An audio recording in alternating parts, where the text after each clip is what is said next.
Why doesn't that work? Why can't we just have that work? The way that we got it all set up, we need to figure that out. How's it going, everybody? So I want to ask you, in college, you guys, this kind of stuff, 80 guys, 90 guys on the roster? 105. 105. Plus or minus that Montana. And all those guys dress. Yeah. Do they wear socks, the guys that are freshmen? No. Okay. I didn't wear a jock. Okay. Good. What? No. There's socks. So, Whoa. There's socks. Wait. We're not saying we play. I'm saying the guys that are like third string, fourth string, they know are not going to get in. No one ever would. They don't wear them anymore? That's not the thing? We have tight whites. How do you keep everything tight? Yeah, you got the girdle which keeps like your thigh pads and knee pads. Oh, and you got news. So what you're saying, picking news. Guys in D1 football don't wear, or in FBS, FCS don't wear jock straps when they play? Nope. Sorry, everyone. That's not their wearing jock straps. All right, we're going to have a good show today. Mike is really hurt right now. Put on the jock straps. You think Mike's still in business? I don't know. Obviously, if they're so I think do not wear a job.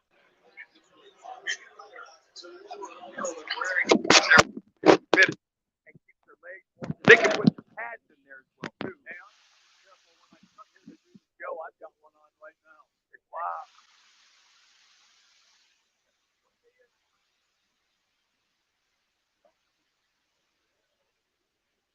Time for the top local and national stories of the hour, powered by the Sportsbook at CAC Sports Bar in Casino, Arizona. That's big on your favorite teams and players. And it is exciting as the game you're watching. There's no.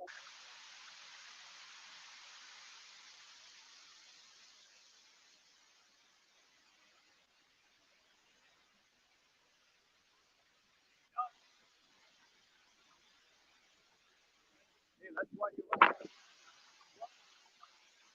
From Suns game last night, you got.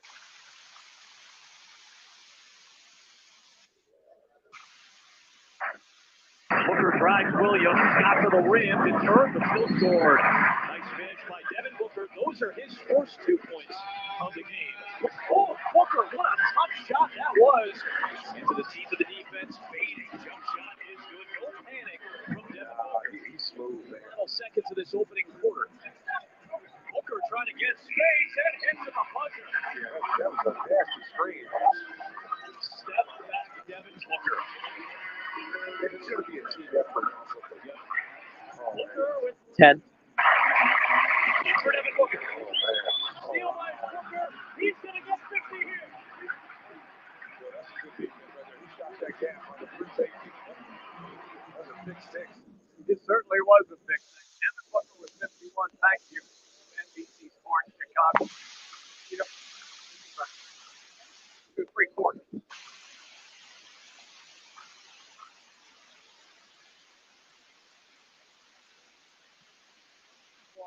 Diego off, but I'm phenomenal stat. You think of all the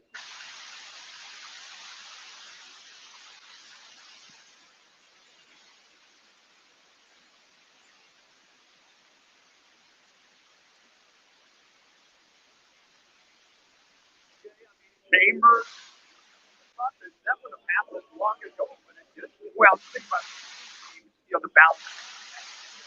Dash and Amari Stoudemire. DA and Booker show. Ross catches perfect. And you just see fire. He was the guy. He's starting to feel it. Now he's doing it on a consistent basis.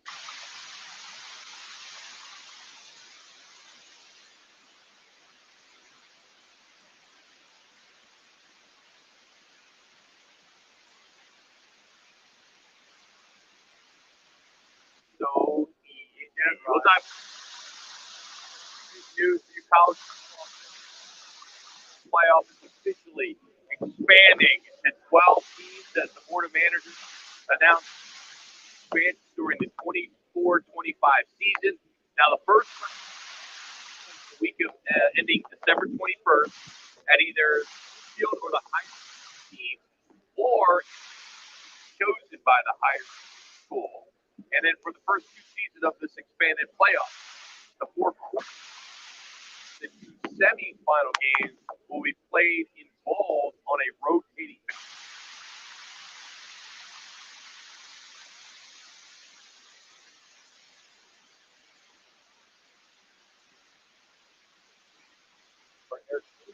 And so this is gonna be kind of cool to talk. So big start.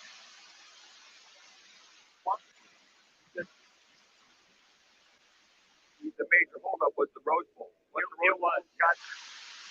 And they basically said, look, Rose Bowl, either you get on and we're moving on. And they came around. They were the Rose Bowl pretty much hold this up, hold them hostage. And I'm director.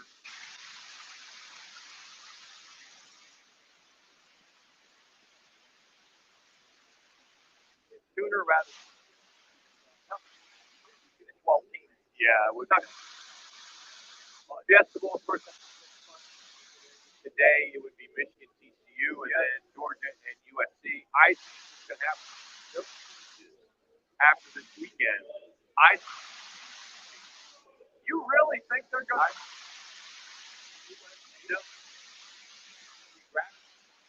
It's going to be Georgia, Michigan, or Georgia, TCU.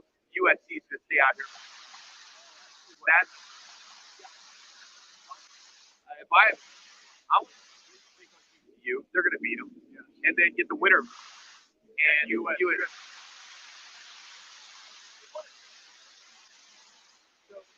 And geographically, the Peach Bowl, they don't win. So, 25, and then in 26 will be in Miami. But as we finish, there's Twin Peaks in Tempe because Patriots kick off third of the NFL. Patriots and Fox. Miller, who's ruled out with that meniscus tear in his right knee. Josh Allen, of course, has been playing outstanding, over 3,100 yards, 23 touchdowns. Tied 8-3 New England against the Bills. Of course, they play the Cardinals a week and a half. Football. Yeah. Giving and they dropped back Thanksgiving.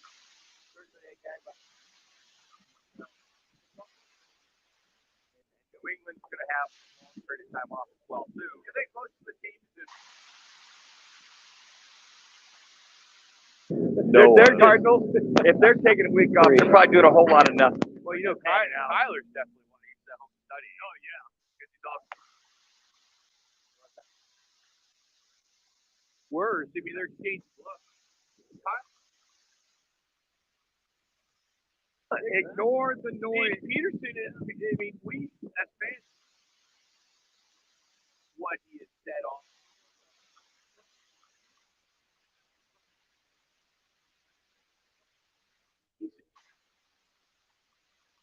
You know, it takes to the media with a podcast. You know,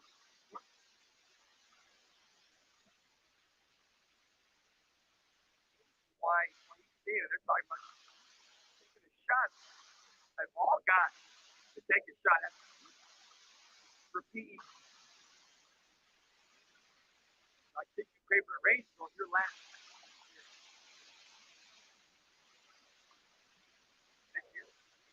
So maybe get more attention to the podcast. The next time they have another one, what's P. Squared going to say now? You know it's going to happen. They're getting Kyler Murray on their way. No, I mean this is going to continue. I mean this is helping Patrick Peterson's cause. Well, that's what I'm saying. He's making a name for himself with a podcast.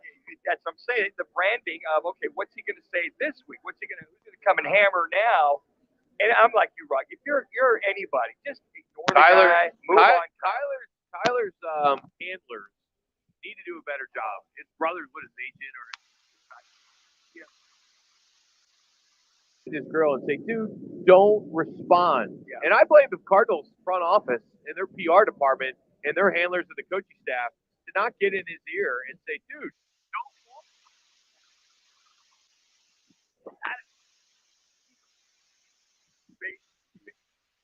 I mean, come on. Yeah, they're baiting me into it. The response by Tyler was, "Hey, yo, mentor, yo, my bro, why didn't you call me with this, whatever?" I think it's obvious, Rock. It's a shot to enhance. Hey, Patrick Peterson. Hey, man, he's opinionated. Well, that's hey.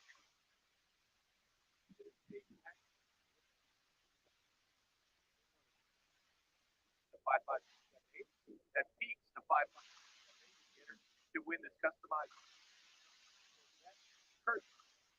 Blue Moon and Coors Light. The 5-5-7-8 we're out today. Tomorrow, gonna get more into Devin Booker. It was not to take us back a final, but I think there was some people at Twin Peaks. There must have been a shot. There was a goal. There must have been a shot, not a goal, but a shot. Because the place would have erupted. There was a shot. Because you cheer. No, Costa Rica goal. Costa Rica goal, whatever. I mean, I had an argument with family during Thanksgiving. Yeah. It wasn't politics, believe it or not, but it was all about World Cup is better than the NFL. Oh, and I'm like, you got to be nice to your family, but it's like, dude, it sucks. They're like, well, I watch EPL or no, it's like MLS and this. I'm like, dude, it's I don't know. 30 years on the radio. Boring. yes, that's correct. The game is designed not. It has rules that for the situations where they take away scoring. It's soccer.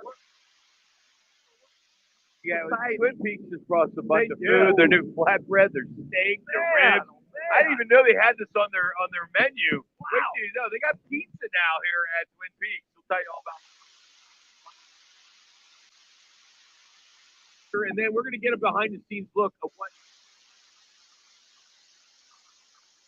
Roc and Manuch.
Arena. Great song. One of the number one songs. Could you do the songs in the 90s? Can you do the dance? Like a little part, maybe 45 minutes. What's interesting this morning, we told Ben, our fine technical director, producer, hey, can you pull the Macarena song? What? What?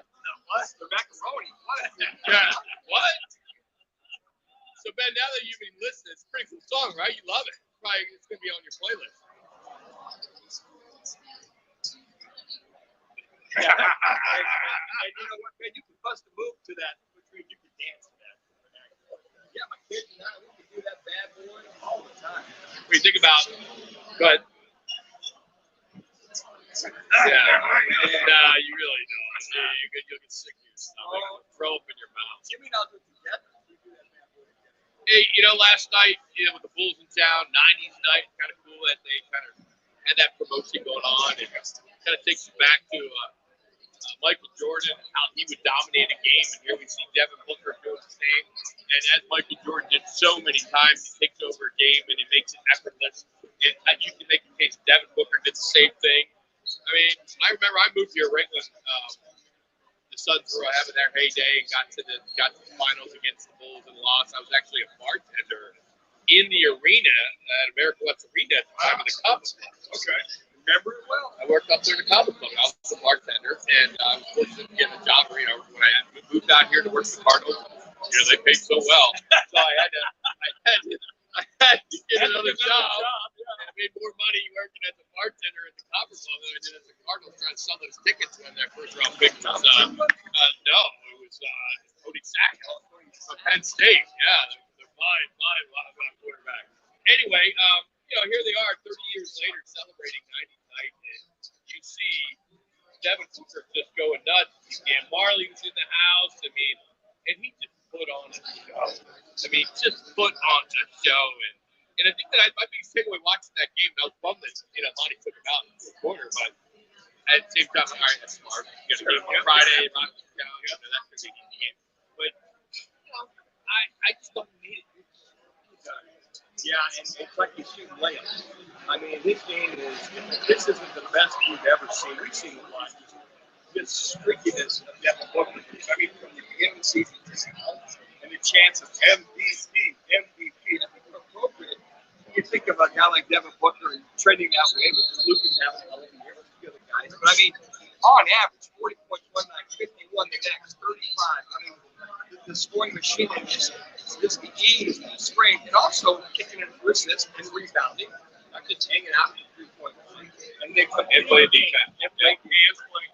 The pass that he picked. Hey, by the way, real quick, if you haven't seen it, this breaking news is nothing to do with the Suns, but Aaron Rodgers signed a 3-year, $150 million extension back in March, so that means that he is going to continue on. I mean, does that mean that? I mean, it's popping up right now that he signed his extension back in March and we're just hearing about it. That can't be true, is it? Well, I'm not sure because we know that was either in the works or that something was there. That's the thing about television these days, especially like Fox News and CNN. Everything's breaking news. I know. So we're here in Tempe, Twin Peaks, and ESPN's on, and they're flashing this breaking news with Aaron Rodgers. And it's not it. That's not accurate. And now the story is Patrick Peterson criticizing Kyler Murray. And anyway, let's go back to Devin Booker. Here he is talking after the game about scoring 51 through the first 3 quarters.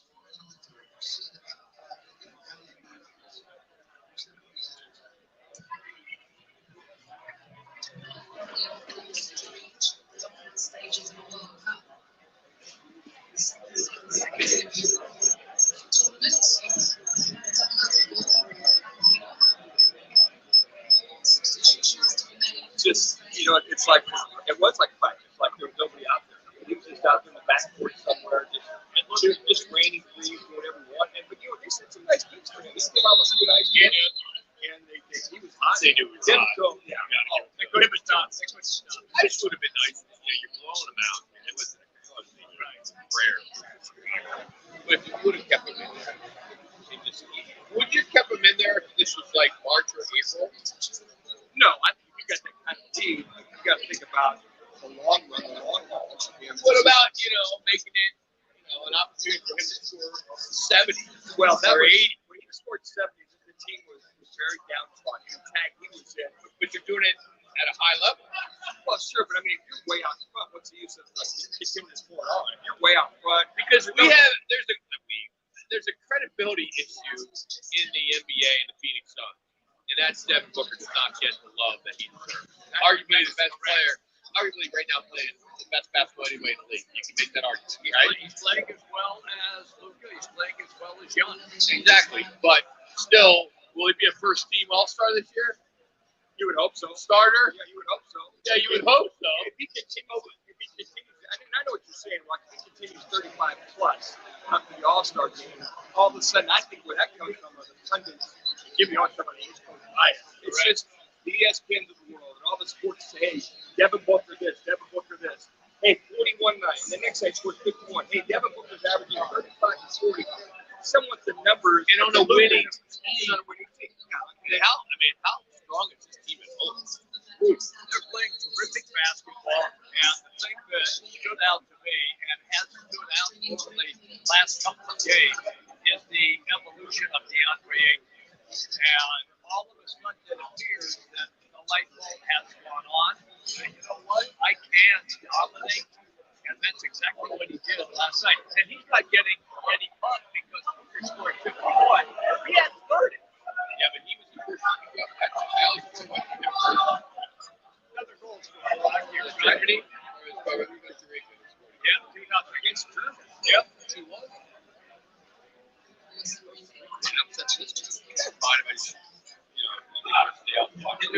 Wait, and you just came on the show. Hey,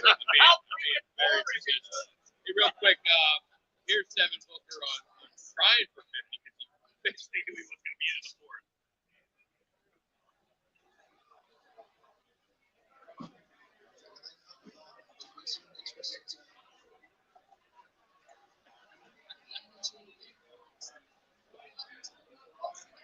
Key phrase there, getting win. Now they're winning with the scoring.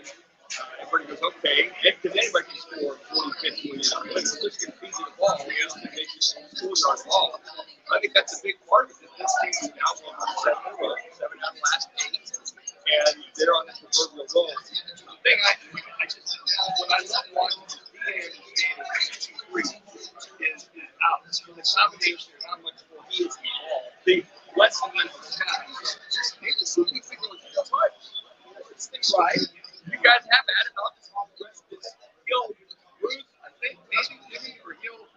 What is it's like? Let's say he'll 6 weeks later. Yeah. Hey, if you're looking for some free food, well, We've got it. We got it here, but how about some free cold Coors Light? Well, we're giving you a chance to sign up to play the Twin Peaks annual football picks contest at fanpick'em.com, courtesy of Blue Moon and Coors Light. Head to fanpick'em.com and get your weekly picks to win a Twin Peaks man card so you can get some free food and cold Coors Light. That's at fanpick'em.com. Well, we're in for a treat next. And we're going to go behind the scenes and look at the World Cup as sports professor Rick Coro returns from Qatar. And we want to know if it wasn't as bad as it was portrayed. Because we heard a lot of stories last week when this thing got started 2 weeks. And I'm anxious to see if that is actual truth to what we saw on television. He's going to join us next to get his take on all of that. We're live from the Twin Peaks Tempe, Fox Sports 910.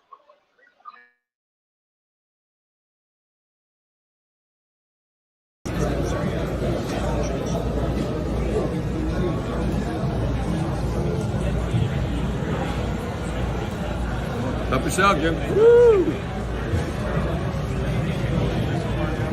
So we don't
U.S.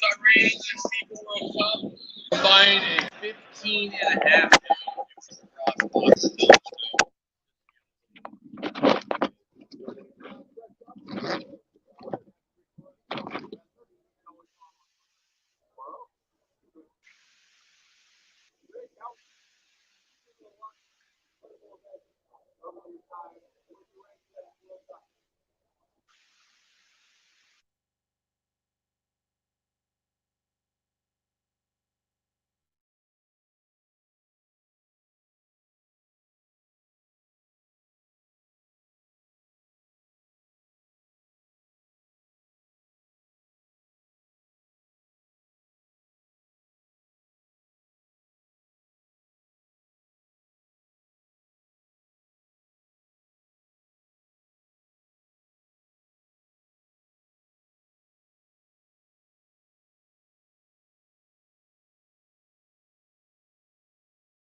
In the country, and 15% were actually born in Qatar. So it was a weird cultural experience. I just on Thanksgiving, I was looking for my turkey. I could only get turkey bacon. I couldn't get anything else. Did you feel safe, or were you kind of like looking over your shoulder a lot?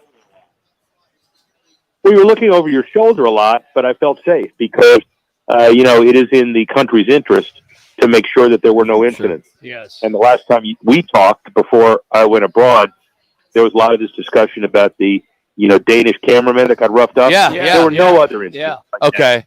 That. Yeah. I mean, you didn't see any others because, why would the country spend billions and billions, almost $1 trillion in infrastructure, and then, beat the hell out of their guests? That just wouldn't make any sense. You're out there. Rick, you're out there in the East Coast. So I don't know if you flew out of Orlando, Miami, or how long a flight? How far is it? How long does it take to get there? 16 hours. And Qatar Air. I don't know if they had a nonstop from Phoenix. Do they? No, probably not. Probably not. No. Well, I'm not half kidding because they had 120. 777 that they bought, which I guess if you have unlimited resources, you can do it. And what they've done to promote tourism is they have 150 destinations that are basically nonstops all over the world. And you can very easily go from Philly, Chicago, Denver, LA, New York, Miami, Orlando, Boston. I know I sound like a travel agent now, but I found it amazing that they can all go through Doha and nonstop. So you keep people in the country, you keep people nonstop. You put them on a plane. Some of us have the benefit of first class. I know you've never sniffed it, but some of us have benefits of first class. And so, apparently they have showers there where if you get the flight attendants mad, they pour water over your head. But that's the showers. But look, it was an amazing experience. Just amazing. How was the experience there at the game, before the game? I mean, a lot of people want to stop at restaurants or bars before they go in since there's no alcohol being served.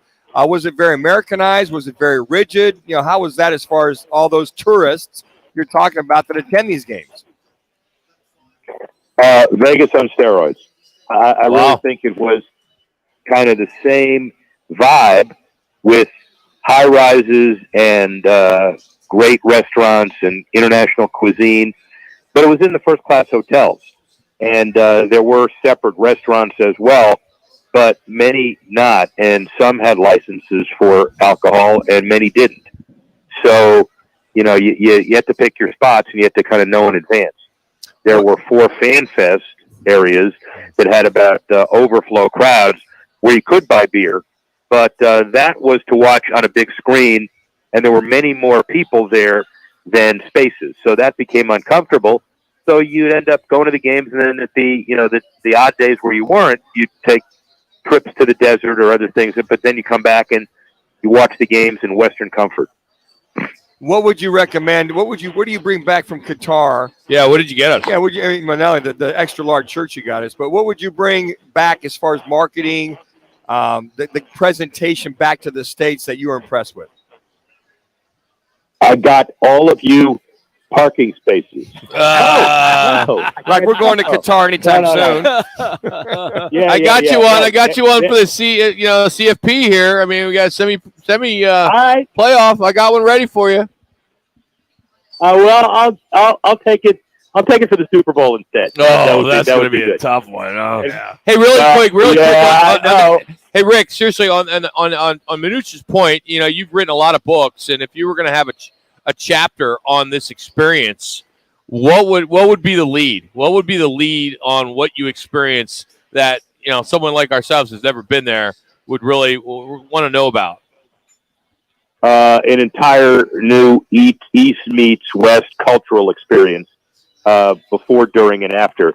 And the after, and it's essentially positive, although I would temper it by saying, and I did it with some of my media, the human rights issues, the wearing veils 24/7, the women's rights, LGBTQ, all of the things that you're worried about, the construction workers, didn't have any of that in the local press, and none of that discussion. Now, that doesn't mean it's gone away, and I can't evaluate how much of it, but it's a very, very tightly controlled state media, and so, you know, that jury is still out. As for the legacy of the games, you know, there's stadiums you box up, and they're sending them to Africa.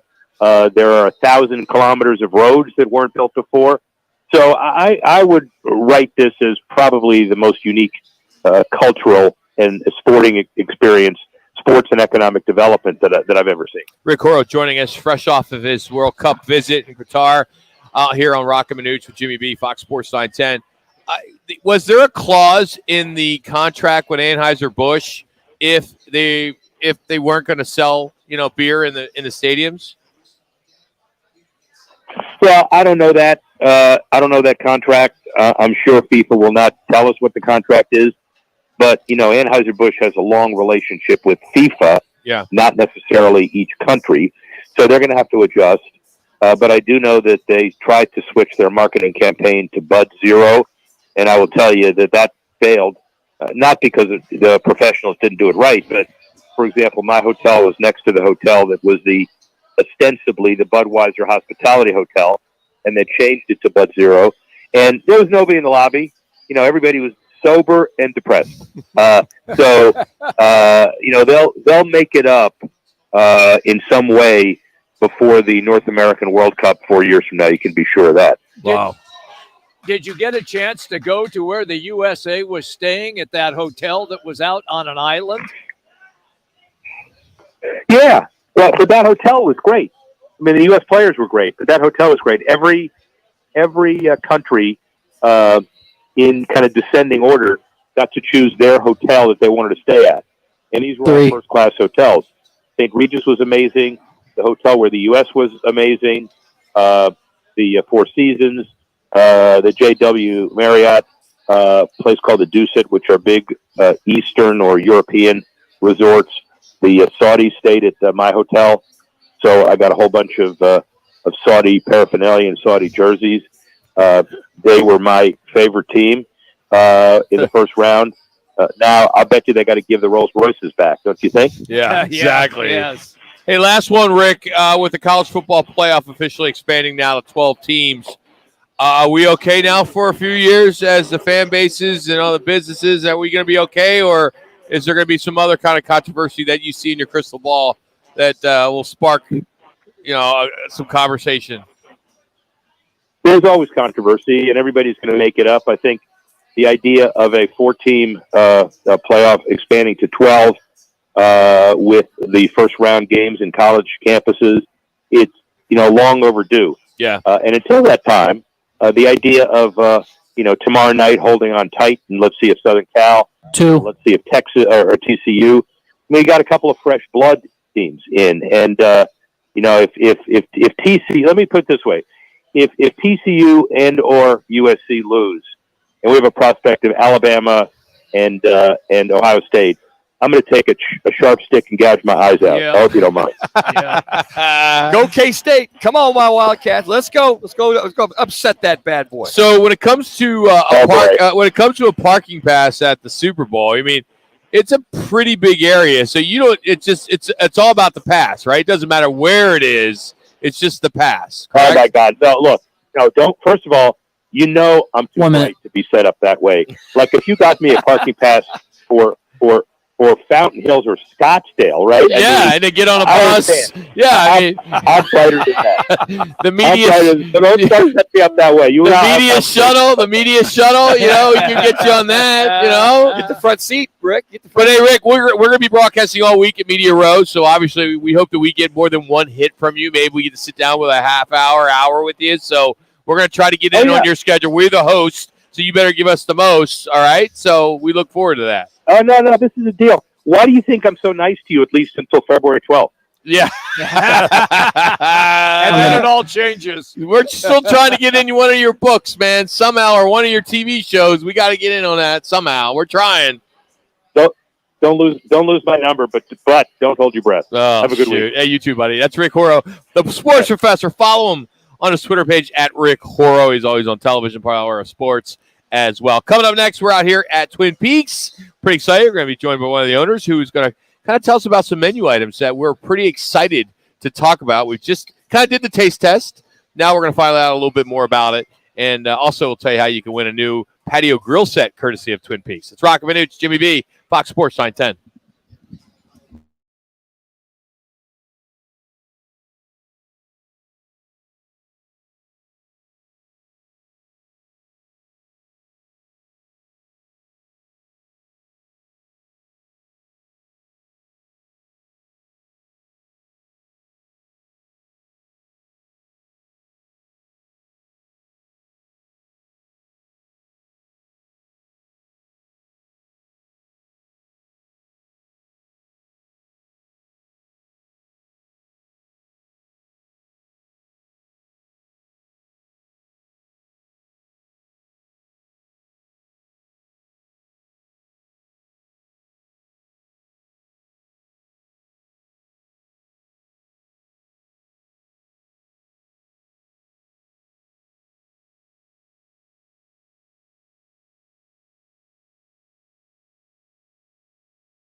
join me, Bauer, and Jackson every Saturday from 11 to 1 live from the Sportsbook. Guys are hot. CAZ 5 seconds. Sports Bar at Casino Arizona. Protect the points. Powered by the Sportsbook at CAZ Sports Bar.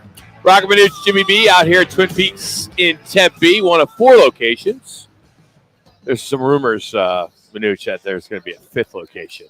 Really? Yeah. I've been hearing this for a while now. Yeah, but for a while. one of the owners, Carolyn's joining us here, and she's going to let us know. Is that true? Rumor has it. There is true. It is true. When will you be able to tell people where it is? Well, we can tell people where it is right now. It's up on the 101, just under the I-17, between 31st Avenue and 27th Avenue. We call it Deer Valley. Okay. Right in that shopping center. If you are, familiar with the area, it was the old claim jumper that we purchased, and now we're remodeling. So it's a big. I was just say that's a big spot. That's ginormous, Carolyn. Absolutely, it's going to have over 400 seats, a private room in the back. We're calling the Peak Easy Room, which will be super fun. Do you have the Roc and Manuch? Yeah, where's we're our going to room? put pictures of you two in the back. Way. We don't want to do that because nobody will want to rent that room. I'm just kidding. No. Much love. So, Carolyn, tell us about now the 5 locations. This has been growing. How long have you been involved with getting this started? Because the first one was in Scottsdale, correct? And then it just dominoed. 2012 is when Twin Peaks came to Arizona. Okay. So we opened our first store in 2013. We purchased that Scottsdale store, so it became part of our little family. Okay. So our franchise family here, and then opened Glendale in 2018. If you've ever been out by the Cardinal Stadium, that location is we'll be there next busy, Thursday. really fun. And so we're looking forward to the Super Bowl out there. And of course, right now we just want people to know, get into Twin Peaks for World Cup. Get ready. Obviously, this weekend is championship weekend for NCAA football, which is a huge weekend. So are you opening early? We will be open this Saturday at 7:45 a.m. USA starts at 8. We're gonna be there that early. I think dang Skippy. Get the Bloody Marys going. We're good to go. Oh, I'd love to see you drink some Bloody Mary. Bloody Marys and a big brunch menu to choose from. So speaking of menu, yes. So we've been coming here every Thursday, sometimes Fridays, and we're kind of pizza connoisseurs. We love our pizza, Manucci, Morocco. I do know this. I know this. And a little bird told us that we've been missing out on the flatbread, which is basically the pizza.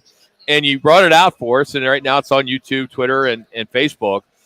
When did this launch? Okay, so flatbreads came online about 6 or 8 weeks ago now. Okay, all right. Not that I'm glad it was. It hasn't been year. that long. All right, that's something we may want to know, Karen. I know. Well, I assume the girls are just feeding you different things every time you walk in the door, but I know you have your favorites. Yes.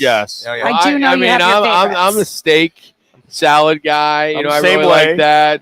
I love the wings. I mean, the food's really, really good. I'm not just saying it. It's really good.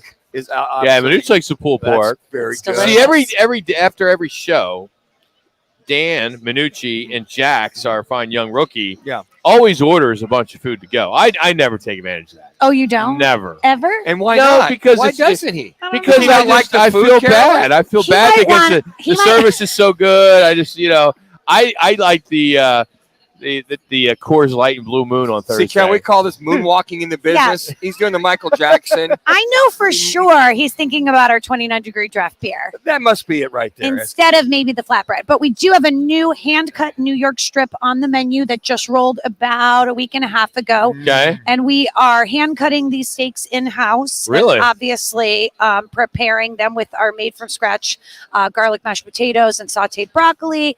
The flatbreads have been a huge hit. Anything from a traditional, OG pepperoni all the way to something with a white sauce base. And they've been really popular. The other thing I was surprised you guys didn't know is we do have ribs. Oh, yeah. I've had the ribs before. You've had the ribs. I haven't had them. Okay. So, yeah. All right. I was just checking. I don't want to get my hands dirty. Listen, Roc was out with a good fan of both yours and mine, Kevin O'Connor. Yes. And he Kevin, you listening, buddy? Kevin, we love you. What's up, KO? He says, I can't believe these guys haven't had the ribs at Twin Peaks, and Roc acted all surprised. Yeah. Yeah, So that's Jack- what we're here Jackson, to do. Well, you know what you like. You get the same thing. You You know, do. it's like I eat pizza with just cheese, no pepperoni. I don't put anything on it. Rock is very plain that way. What I always order here is I always get the side of broccoli for whatever reason. It's like my favorite thing you have. I don't know why. Broccoli's Just the very way good. it's sauteed. I mean, I ate it all right here. It's just good stuff. Jimmy's knocking So- the steak out. Let me ask you, as Twin Peaks, I mean, I think there's, 100 around the country? Or We're in the high 90s. High 90s, okay. There's 2 that just opened in the last 2 weeks, and I don't want to give you the wrong information. No, that's Both fine. of them are in Texas. So when there is a franchise, do you have the ability to offer up some ideas like hey, we want to do the ribs, we would like to try ribs, and maybe there's an item that may start here and then it could go to Totally. others, or how does that work? Yeah, so we have these committees within the franchise world of Twin Peaks, and we kind of talk, in our groups about what's hot, what's next. Okay.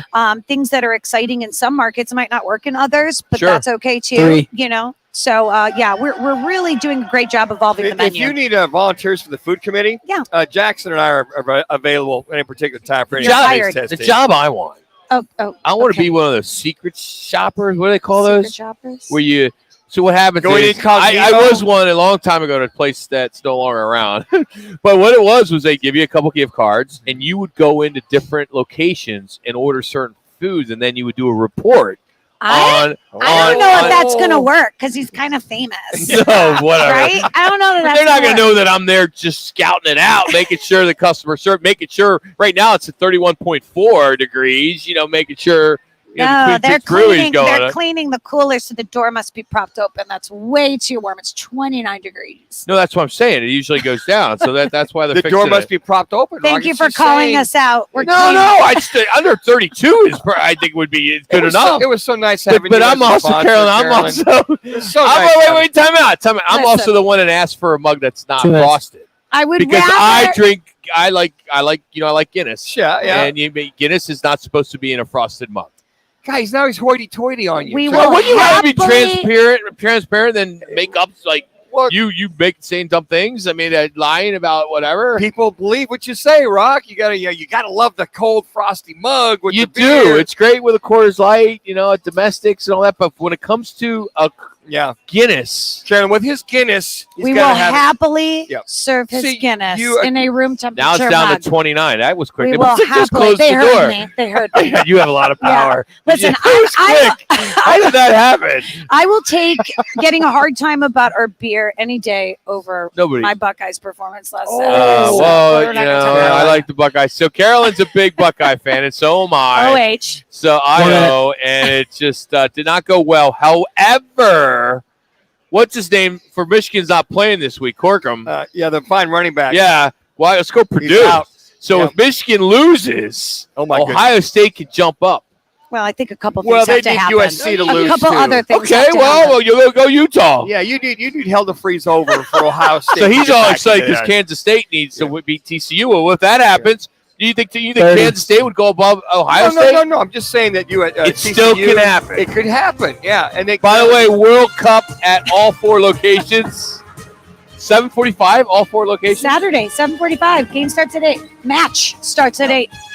Wow, Carolyn, thank you for having us. Thank you, Carolyn. Thank you, always. Appreciate your sponsorship. 10. We love you guys. Love you. I want more pizza. This is good stuff. Manuch, you come on, I'm gonna eat get up. there. I'm Eat gonna get up. there. Still Hour focused. number 2's coming up. Roc and Manuch, Jimmy B.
Roc and Manuch with Jimmy B. Proudly sponsored by On Air Sports Marketing and is powered by the injury attorneys Lerner and Rowe. In Iraq and need a check? Make one call, that's all. 602-977-1900. And always online at lernerandrowe.com. Now time for Calling All Sports with Roc and Manuch with Jimmy B. Guys are hot. On Fox Sports 910. Hour number 2, Roc and Manuch with Jimmy B out here at the Tempe Twin Peaks. We'll be here till 4 o'clock. Thanks for joining us. Appreciate Carolyn, one of the owners, joining us here in the last segment. Coming up in about 25 minutes, we'll catch up with Yogi Roth from the Pac-12 Network, get his thoughts about USC and, of course, the college football playoff. But speaking of the college football playoff, and you've been listening to Manuch and I for the last 18 years, you know my love for the Fiesta Bowl and the Guaranteed Rate Bowl. Having been a volunteer and a Yellow Jacket since the mid-'90s, and we're really excited as a committee to now have a new leader to take us into the next chapter of the Fiesta Bowl, and that is Eric Moses, who joins us now as the new executive director and CEO, and he joins us now on the Right Toyota guest line. Eric, Roc, Manuch, Jimmy B, thanks so much for making some time, and welcome to the Valley. Gentlemen, thank you for having me. Hopefully this is the first of many conversations we will have. Oh, believe me, you have no idea about that. Eric, you just opened up Pandora's box. Yeah, I'm sorry.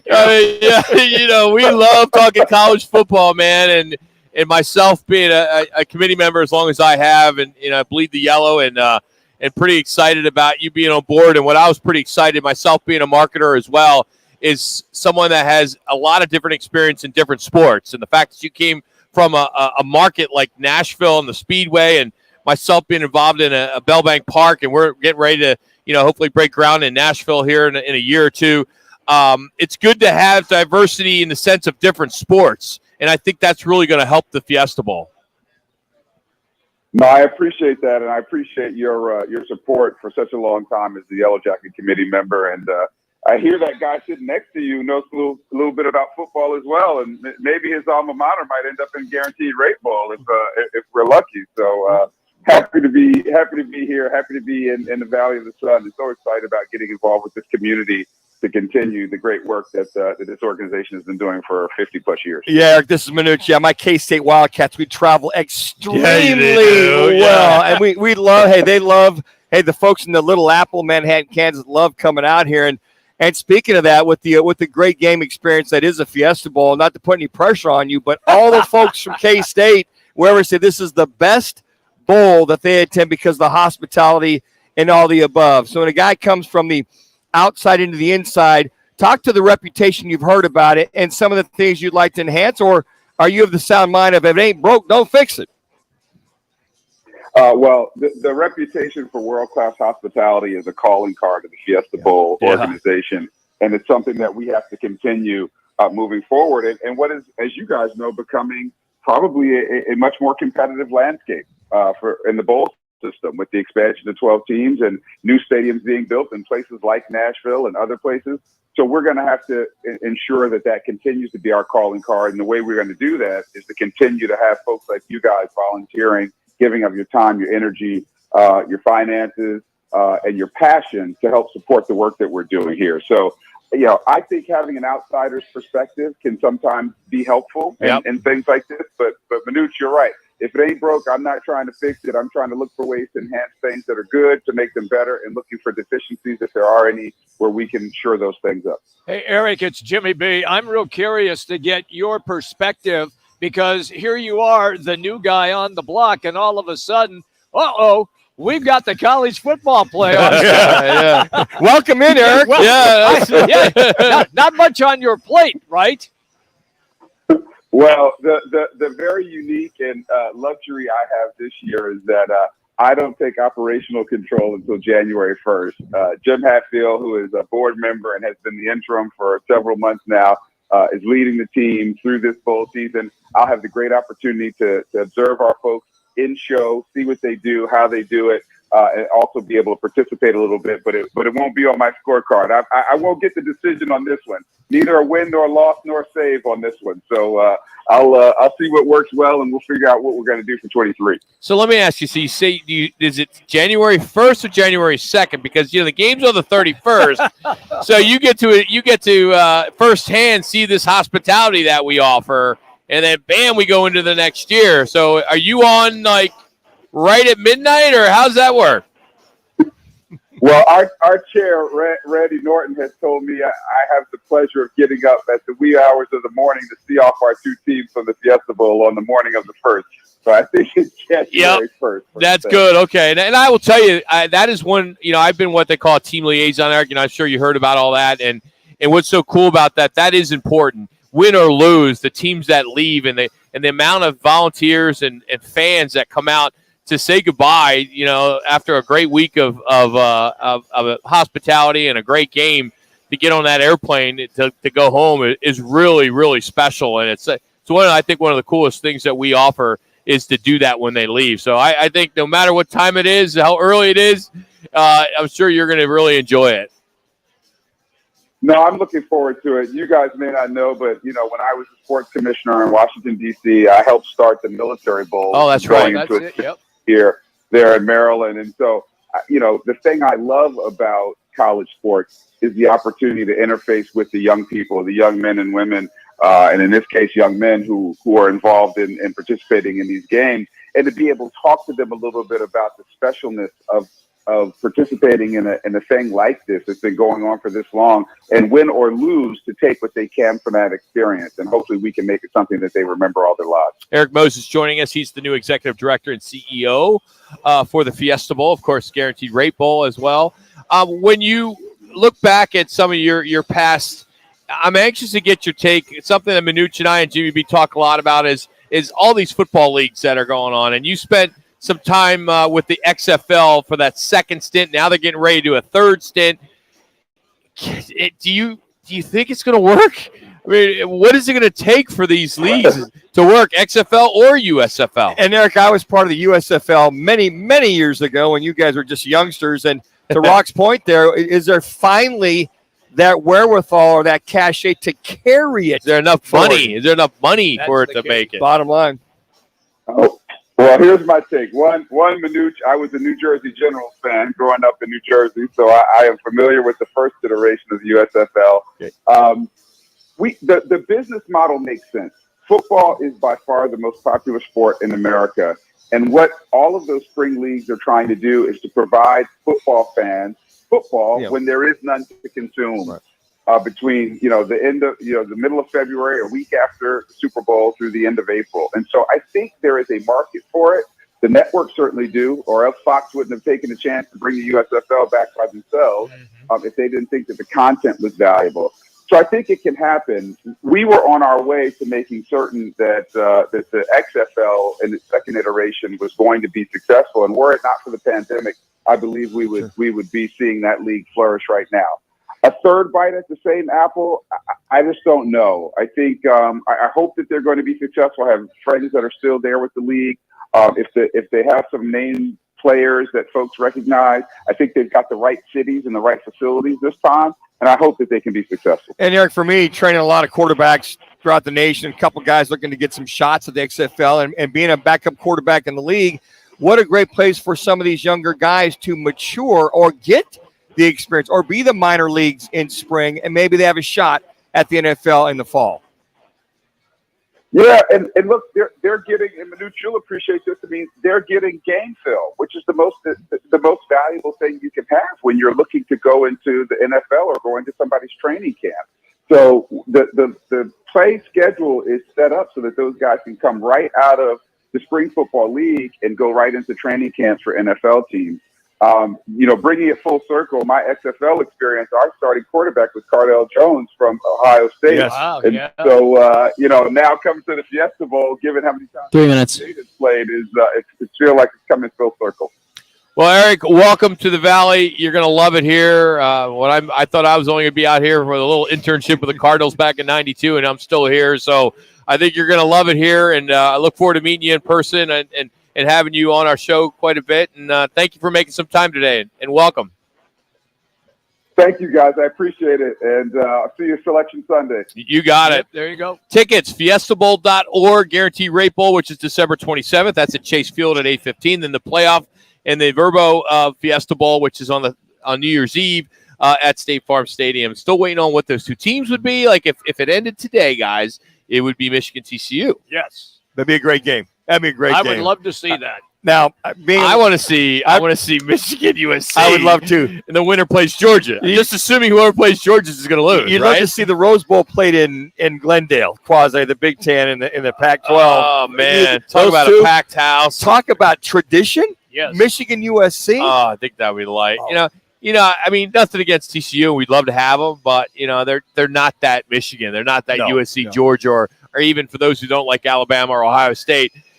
That's the Big Four. We only got this for what 2 more years, this year and next year. Then we go to the 12. We saw the last time TCU was here, the Red Rifle. Andy Dalton was the quarterback, and Jerry Hughes was the defensive end. That's correct. And that was a hell of a game. I don't know if they played. It was Boise State they played, whoever. But I can't remember. But they think traveled well. Yes, they did. Yes, they did. Supposedly they got all that oil money. Oh, they got a lot TCU's of money. got They all got that a lot oil of money in Texas. It's kind of cool that. Why do you They think got- our gas prices are so high? It was Boise State, I believe. And Yes. Boise State win that game? I don't know. I think they might have won that game. TCU is They- Boise State loves the Fiesta Bowl. Yes, they do. Greatest, Boise State's had some really cool storylines. Greatest fourth quarter I've ever watched was Oh, my gosh. Oklahoma and Boise State, and then the OT. I will tell you that is my favorite game of all time. It's phenomenal. I mean, of all time. We've Yeah. all had that at one Yes. time being on the committee. Basically you get interviewed for a piece or something like that, and it's all about what's your favorite moment. And I remember I was doing operations, and the horses and the police are all going to be ready to get the stage out. Right. And then there was all those changes. So, I mean, we had to keep cleaning up the horse, because the horses, all right, here, it's going to, right here, it's going to be over here. We got to go get it. Boom. What do you need, dude? What? The Road Apples. My receiver coach in college is the one who called the Statue of Liberty. Is that right for Boise State? What's his name? 2-point conversion. Brent Pease. Brett Pease. Oh, okay, all right. I love the fourth and 11, the flea flicker. Yeah. Yes. First down, and then they score to get the Brad Pease, give him credit for the Statue of Liberty. I mean, you had so much going on in that game, and then the mayor's proposal after the 2-point conversion. Yeah. But I got to tell you, I mean, we're on the sideline. We're like, our job is to get that stage ready, right? Yeah. You got to get that stage because it happens right after, and literally we're sitting there with the horses and the police and everything. We're like, all right, this is it, and we're getting ready. We're like right there, and then and then we got to go back and do it again. And these horses were freaking out because they're there for just. Not supposed to be there that long. Rob, I would have paid money to see you pick up horse poop. Well, man. We call it apple. We call it a road apple Road patrol. apples. Yeah, Road apple patrol. Yeah, Road that's apple it. patrol. Road apples. I don't know about Yeah, that. But that's if you haven't heard today, it went official as the college football playoff expanded from 4 to 12, and it'll happen 24-25. So pretty excited about that. All right. You got the drunk hecklers, Jimmy. You got the foul-mouthed fans, Manuch. How did I get You got it the on this? bottle throwers, Jax. You got the field rushers, Ben. Well, NewJersey.bet took a closer look at fan behavior and surveyed NFL teams across the country in order to find out which fan bases were the rudest in the entire league. We're going to tell you who number 1 is, where Arizona Cardinals ranked.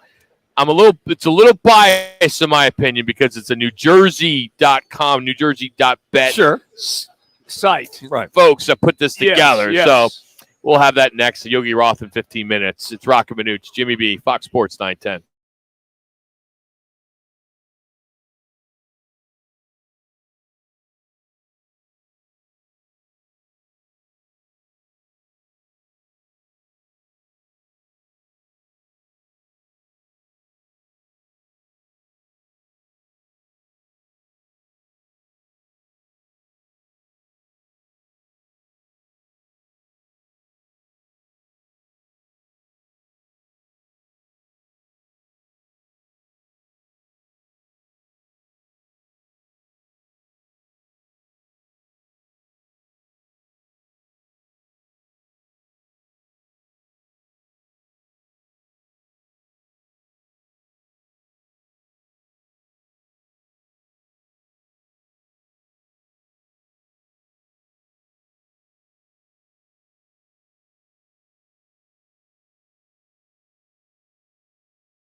Well, I don't believe that was a fake.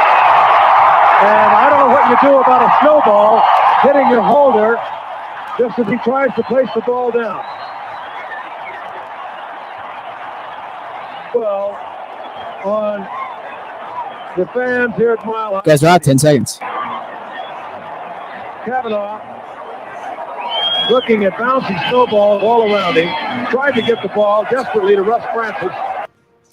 You know, over the years, it's like everybody, you know, bitches and moans about the Philadelphia Eagle fans throwing snowballs at Santa and all that. Well, you just heard back in the day when Manuch played, you know, the Bronco fans just throwing snowballs at the 49ers. Russ Francis was a tight end, man. Go back to the Joe Montana days. Kavanaugh was the quarterback. Yeah. Russ Francis was a great tight end. Oh, man. I mean, well, there's a interesting survey that just came out about rudest NFL fans.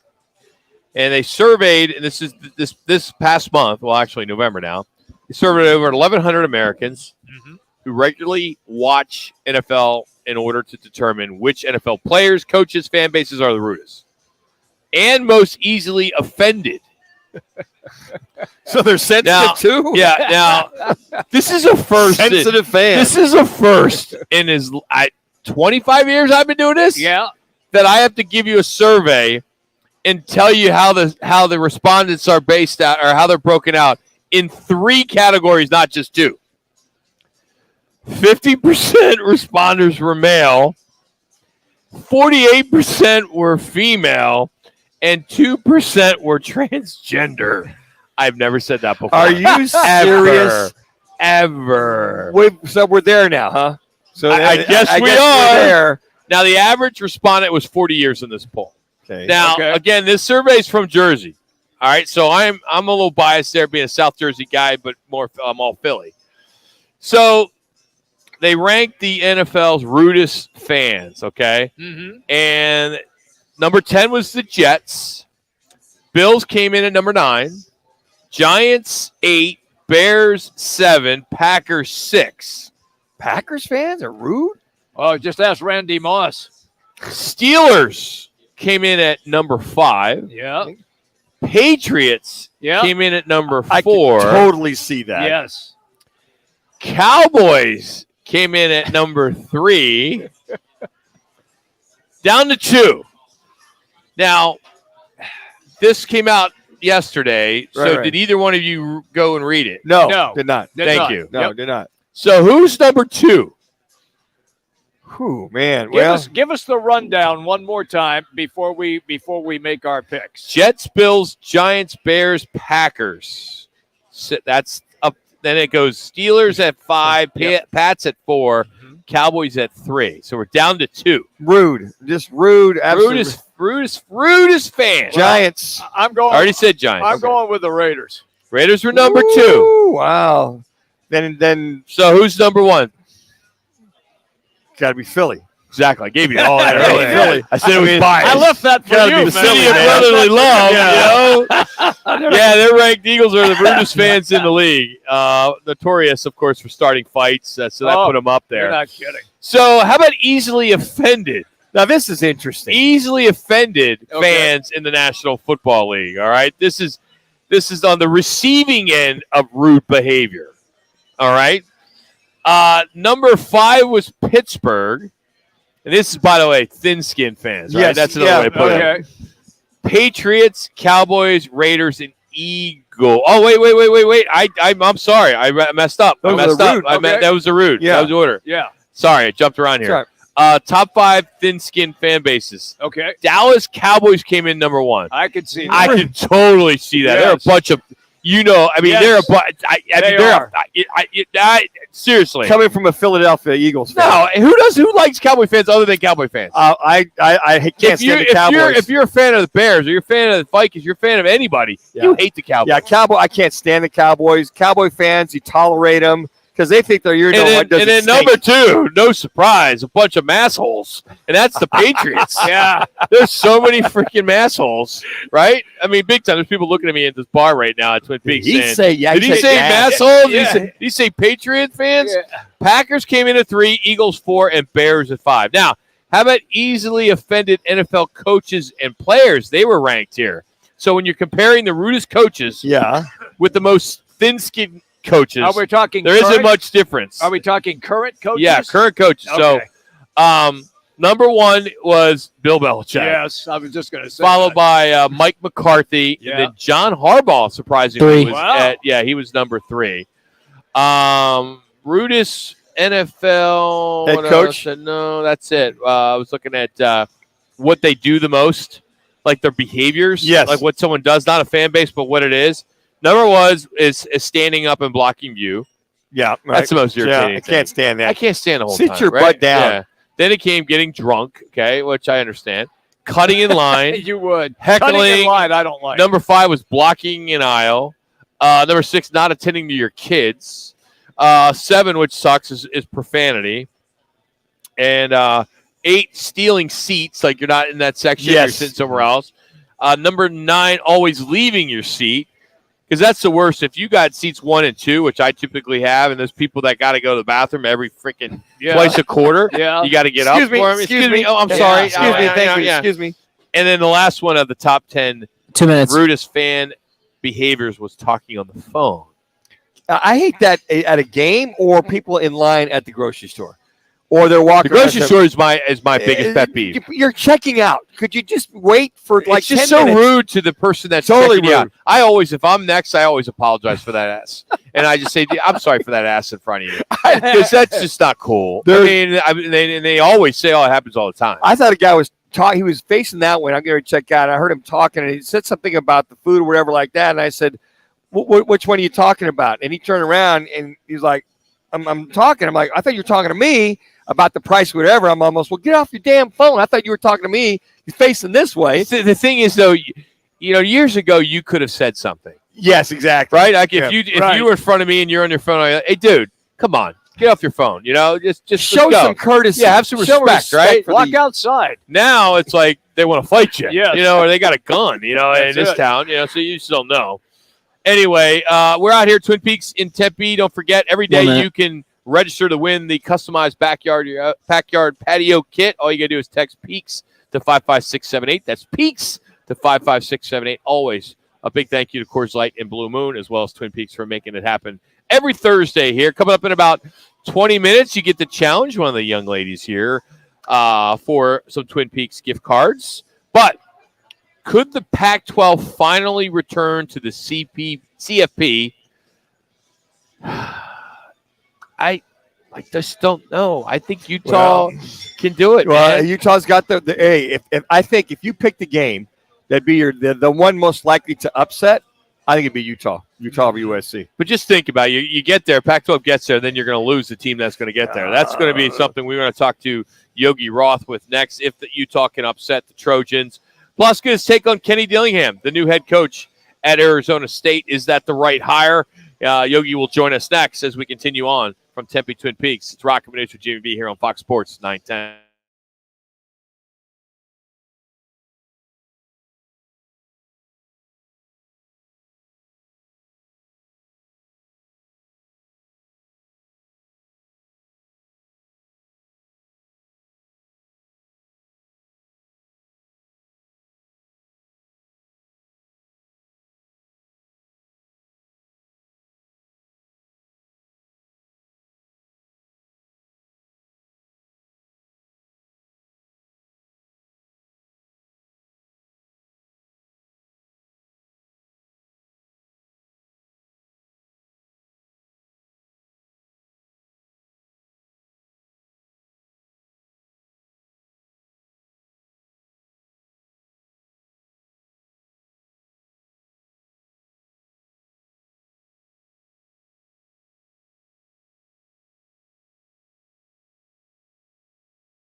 on Fox Sports 910.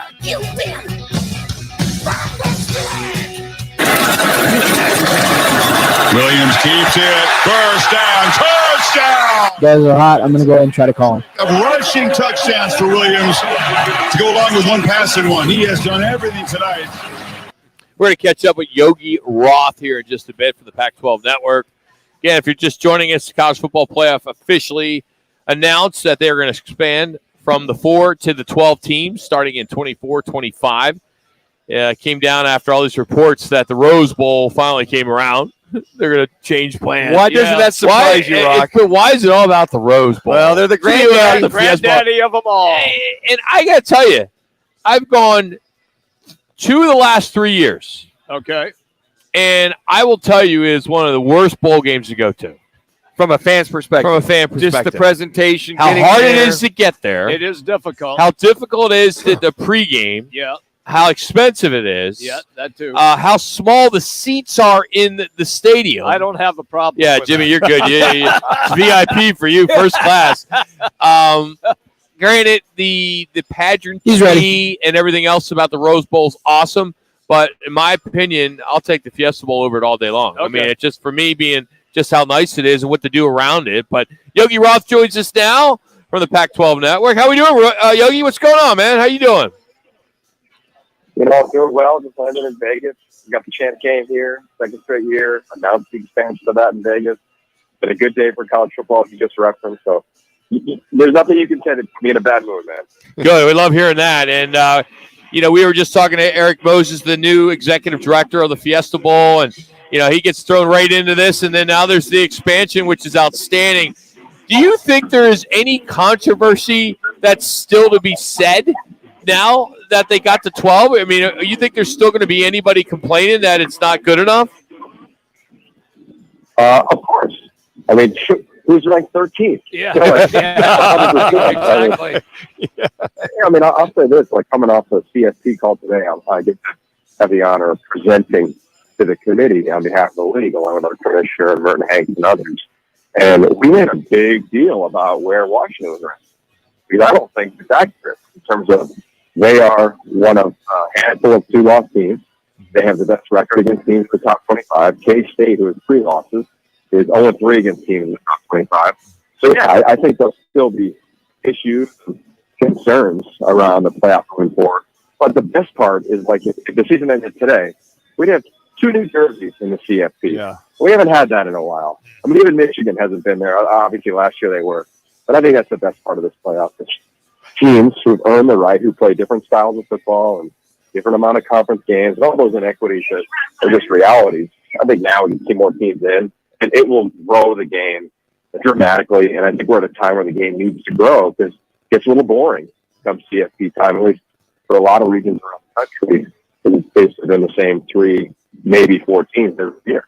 And Yogi, don't you feel that with the transfer portal, a lot of the movement in college football, i.e. we heard Caleb Williams coming back with the highlight of USC, that might create even more parity, that number 12 has a chance of maybe beating a number 1 because of what we're seeing this last year and seeing a USC basically go from the ground floor to the top floor in just 1 year with all the transfer portal lights.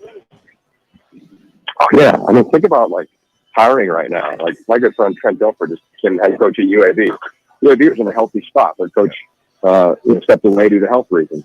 Well, he doesn't want to go play for Trent. So he'll get one of the best quarterbacks in America to go to UAB. He'll get a bunch of skill players because he knew them all from the Elite 11 and the Ultimate. Who knows? Maybe they become the Group of 5 team. They get there. We'll see if Coach Bond goes to Colorado, and all of a sudden, boom, he'll get a better roster. Now, I don't like the pressure we put on first-year because of what Lincoln Riley and Notre Dame's been able to do. But that is the reality now, to your point. And I think that's really exciting for a lot of these coaches. Not only that, Yogi, but you think of, I think it's great to see USC back there, Michigan, the Blue Bloods, so to speak. But looking at this USC team, Caleb Williams, Heisman to lose, basically. I mean, he is, I feel, the Heisman Trophy winner. But good game, bad game, he's still the odds-on favorite in the clubhouse, you think? Well, I don't know. I never want to put anything past our friends in the South. Who knows? Yeah. What look at half. I know that Stetson Bennett, for me as a Heisman voter, he's on the periphery. Right now, my ballot, Caleb Williams, Michael Penix Jr. Like many of my fellow voters, we believe that you should wait till all the games are done to vote for it. Yeah. We know what happened to Christian McCaffrey after he screwed his year in the Heisman, and over 15% of the voters voted prior to the title game where he went for over 400, and he lost by a handful of votes. So, yes, leader in the clubhouse. Yes, been the most talented player in America all year long. Yes, I anticipate him winning. Yes, I'm flying out to New York City for the Heisman next week, but not ready to hand it to him just yet. Okay, let me get to our area here, Yogi, and you know the Valley of the Sun very well. They hire Kenny Dillingham at ASU. You worked his games when you called Oregon games. Your take on Kenny Dillingham taking over? I'm so excited for him. I mean, you don't get dream jobs very often in coaching. It just doesn't happen, whether it's timing, the cycle, etc. Since the day he began coaching, that's been his dream destination. If you don't believe that, you just go to YouTube and watch the first line of his press conference. You can tell what an opportunity and how grateful he is for that. There's going to be things where he can have a learning curve. Of course, first-time head coach. You look at his last 2 years, it's been dramatic ascension. But he had a front row seat at the table for Dan Lanning. He kind of did the same thing. Dan had been a star coordinator for a while, but his first-time coaching, a huge program with big expectations. And do the same deal. I bet Kenny Dillingham he's going to learn a ton. He knows a ton from that opportunity he's had over the last year or so in Oregon. So I'm excited for him. There's a huge standard for that program. I think now when you look at the revamped Pac-12 conference, whatever we may be in a couple of years now, if you are a player on the West Coast and you want your family to drive to your games and you want to play in a metropolitan community and you want to play in warm weather, and you want to play at a school that's got a really good education, you want your family to drive to the games, you're going to go to Arizona State. So I feel like the sleeping giant narrative has been one that has often been associated with this school. But now with the revamped league and SC and seemingly UCLA departing, I think it's a great opportunity for ASU. And I think the timing of 3 minutes. Kenny Dillingham learned at Oregon, I think the expertise they'll bring in, the portal and NIL, I think it can allow ASU to take a real run here once we do get to the playoffs. And Yogi, if I'm one of those guys getting recruited by ASU, the chance to play my freshman, if not sophomore year, the opportunity to go into a program, be a part of that building program, and then getting a chance to play sooner rather than later. Yeah, man, and it's a fun place. I mean, we've all been to a bunch of games there. They packed the house, kind of like Colorado. To be honest with you, with these openings this year within the league, they got a fan base that will show up, and I think that's enticing to recruit. So whether you're coming from other Power 5 schools in the portal, whether you're a mixture of high school athletes, you're going to be able to come in and play, and you're going to score. And I go to Jed Fish, and we talked to him about this year. 2 minutes. He wanted to make sure that his team had offense first, that they scored first, because that's attractive. It's attractive in recruiting. It's attractive to players in the portal. It's also attractive to defensive players. I've met many players that want to go to Iowa knowing they got to pitch a shutout every weekend. Yeah. I see a lot of defensive players saying, I can go here. They're going to score 30, 35, 40 points a game. Okay, cool. This is going to be fun. Get a chance to win. And I think that model at ASU, I know those fan bases don't like probably modeling after one another, but I think Arizona State will model a lot of what Arizona has done under Jed Fish. Yogi, have fun. We'll be watching. And as always, man, thanks for making some time for us here. We appreciate it. Oh, yeah, bro. Anytime. Talk to you soon, man. You got Yogi Roth. Follow him on Twitter at Yogi Roth. Pac-12 Network. They got the game, of course.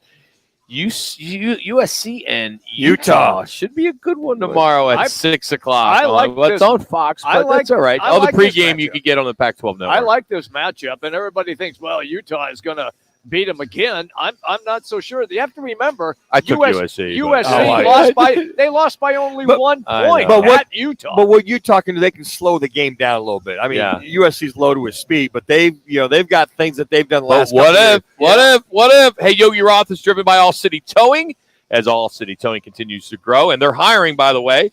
Head to allcitytowing.com. Talk to their GM today. They have positions available all over the board. Incredible benefits, including a 401k program with a generous company match. That's All City Towing. Go online and just search careers. You can also call the HR department as Manuch did many years ago at Motorola. Imagine calling the HR department of Motorola and Manuch answers. Yeah, man. How we doing, everybody? What's Hey, going on? how's this your day afternoon? today? How are you doing? You would.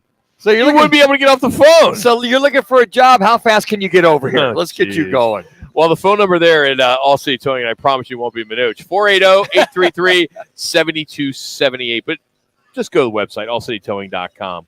Hey, it's time for this week's Twin Peaks Picks. Yes. Powered by Coors Light and Blue Moon. We'll take the fifth caller right now at 602-260-9191 for our Twin Peaks Challenge. Powered by Coors Light and Blue Moon. You'll compete against one of the Twin Peaks girls from Tempe, Twin Peaks, for a $25 man card. It's worth a few ice-cold Coors Light man-sized beers.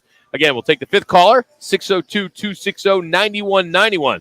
It's the Twin Peaks Picks. Say that 12 times. Here from Twin Peaks in Tempe. It's Roc and Manuch with Jimmy B, Fox Sports 910.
chance to challenge one of the beautiful girls from Twin Peaks. It's Peaks Picks. The Twin Peaks girls are the essential ingredient to the perfect watching experience. Each week, our girl next door, Twin It's Peaks Russell, contestant, right? takes on a Fox Sports 910 list Yes. for Okay, I 3 just said, games. yeah, Russ- Get the most Russ picks Ellie. right and win a $25 man card Italian. for one of the 4 Yeah, Valley well, Twin I didn't Peaks know. locations: Could be. Scottsdale, You just never Phoenix, know. Glendale, and Tempe. Don't forget man-sized Coors Light draft specials every Thursday at Twin. All right, guys, here we go. You guys are hot.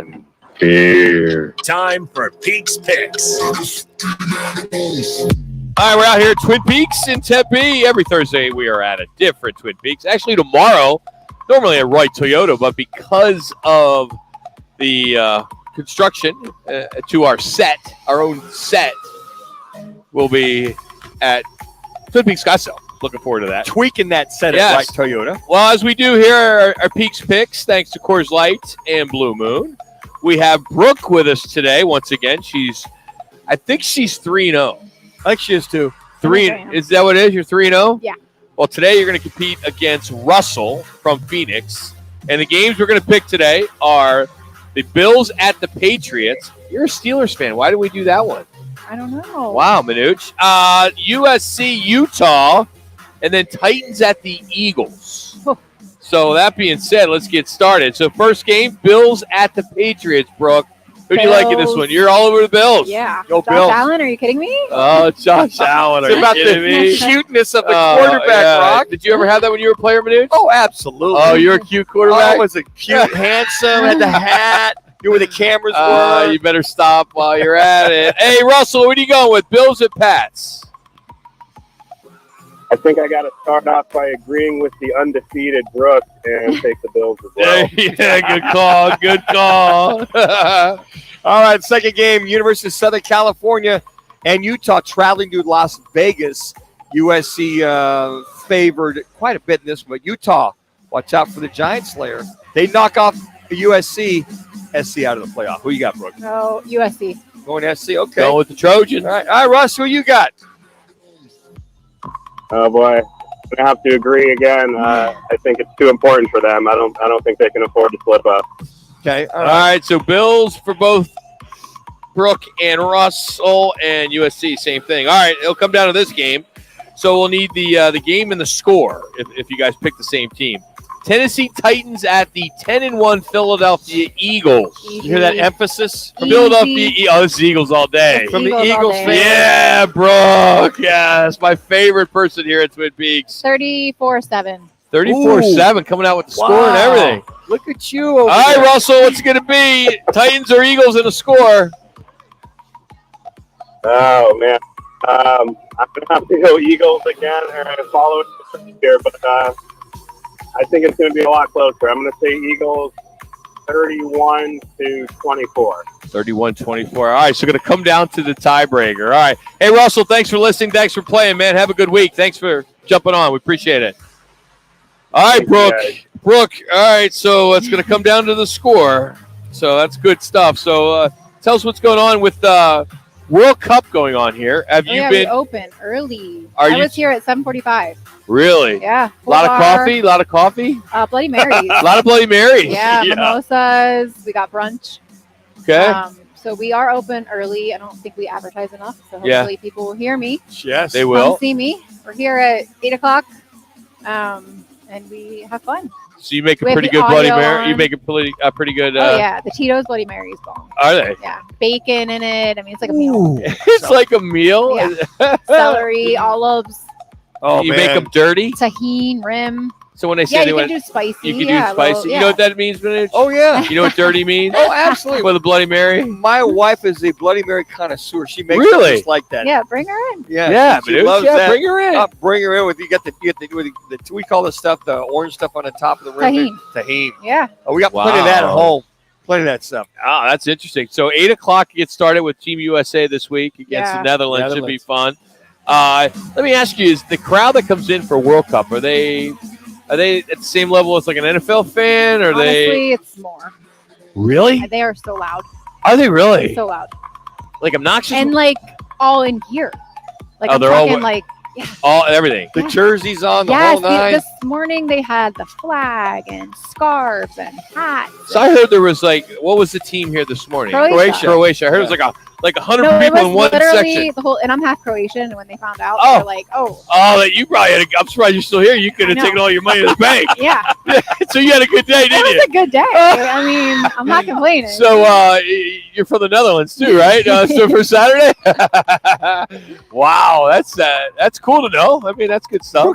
Brooks flexible, whatever that. Yeah, whatever you whatever that country is. 3 minutes. That one way or the All right. other. Well, happy hour starts at 3:00, I believe, Yep. right? But we do specials all day. Yeah. So Okay. like each day is different. All right. So Well, Brooke, we'll see. You're 3-0. Let's see if we get to 4-0. So thanks for playing this week, and as always, we appreciate go you. Steelers. Appreciate the hospitality. There you I can't believe you put the Steeler game on there. Well, and you're a Steeler fan. Yeah, I love the Steelers. Not our year. I get it. But, at USC, Utah, and then Rock. I think I had the Steelers, but Rock changed. No, it you because- had I had Georgia, Georgia- LSU. Yeah, Georgia, No LSU. one's even watching that game. Well, but No one's watching that game. ramifications of an upset. Oh, you think on the hill. LSU is going to be Georgia? No, but there's a The chance. spreads were, 17 and a That's half or why they something? play. It's it is 17 and a half. Brooke, thank you. Yeah, Appreciate it. thank you So- guys. So Good there to you see have it. Appreciate Russell for joining us playing. Again, with football season here, grilling time. And if you need to upgrade your backyard grill situation, your chance to win one is now. Just text PEAKS to 55678. That's 2 minutes. PEAKS to 55678. And you'll be entered to win a customized backyard grill patio set that we'll give away the week after. All courtesy of our friends here at Twin Peaks, a 4 Valley location, soon to be 5 out there at Deer Valley, and Blue Moon and Coors Light, as we got specials going on for both Blue Moon and Coors Light every Thursday at all 4 Twin Peaks locations. So you can enter once a day. Standard message and data rates apply, so check it out. Coming up in hour number 3, we'll look at some of the top stories today. It has to do with college football. Of course, what we saw yesterday with Devin Booker. Howard Balzer will join us. Talk about the Cardinals that are in a bye week and see if he's got any new news with what's going on with Kyler Murray and Patrick Peterson. So that's all coming up. And one segment that we enjoy doing every week, and we had last week off because of Thanksgiving, who let the dogs out, our underdog picks of the week. So that's all coming up as well in hour number 2. But I will tell you, we did not know the new food selections they have here at Twin Peaks with the new steak, the flatbread pizzas, the ribs. So if you haven't been to Twin Peaks in a while, you got to check it out, as they've added a lot of new menu items. So check it out when you can at any of the 4 locations. Soon to be 5, probably February, March of next year. You'll be able to that Deer Valley location. I got to tell you what, it's looking pretty good. We got to get to it before Jax gets to it because Jack's he's been good. He has been. He said he's been photographing all of it. He's been posting it, but he hasn't really dove into it because I went to town. That was my lunch. Well, it's good. When you jumped on him a couple weeks ago about eating while we're doing a broadcast, I think it's kind of stuck. So He's he might learning. just wait. He's like, you saw me doing it. He's like, oh, Rob's doing it. Why am I- I'm not doing it? And it's Twin Peaks food. It's not anybody else's food that he brought in. Yeah, last time, if you want to get in the radio business and you're doing a promotion at a restaurant, don't bring in food from another restaurant. Not smart. That damn Yikes. At Chevy, the holidays mean doing things you love to do.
You guys are hot. Sports with Roc and Manuch with Jimmy B.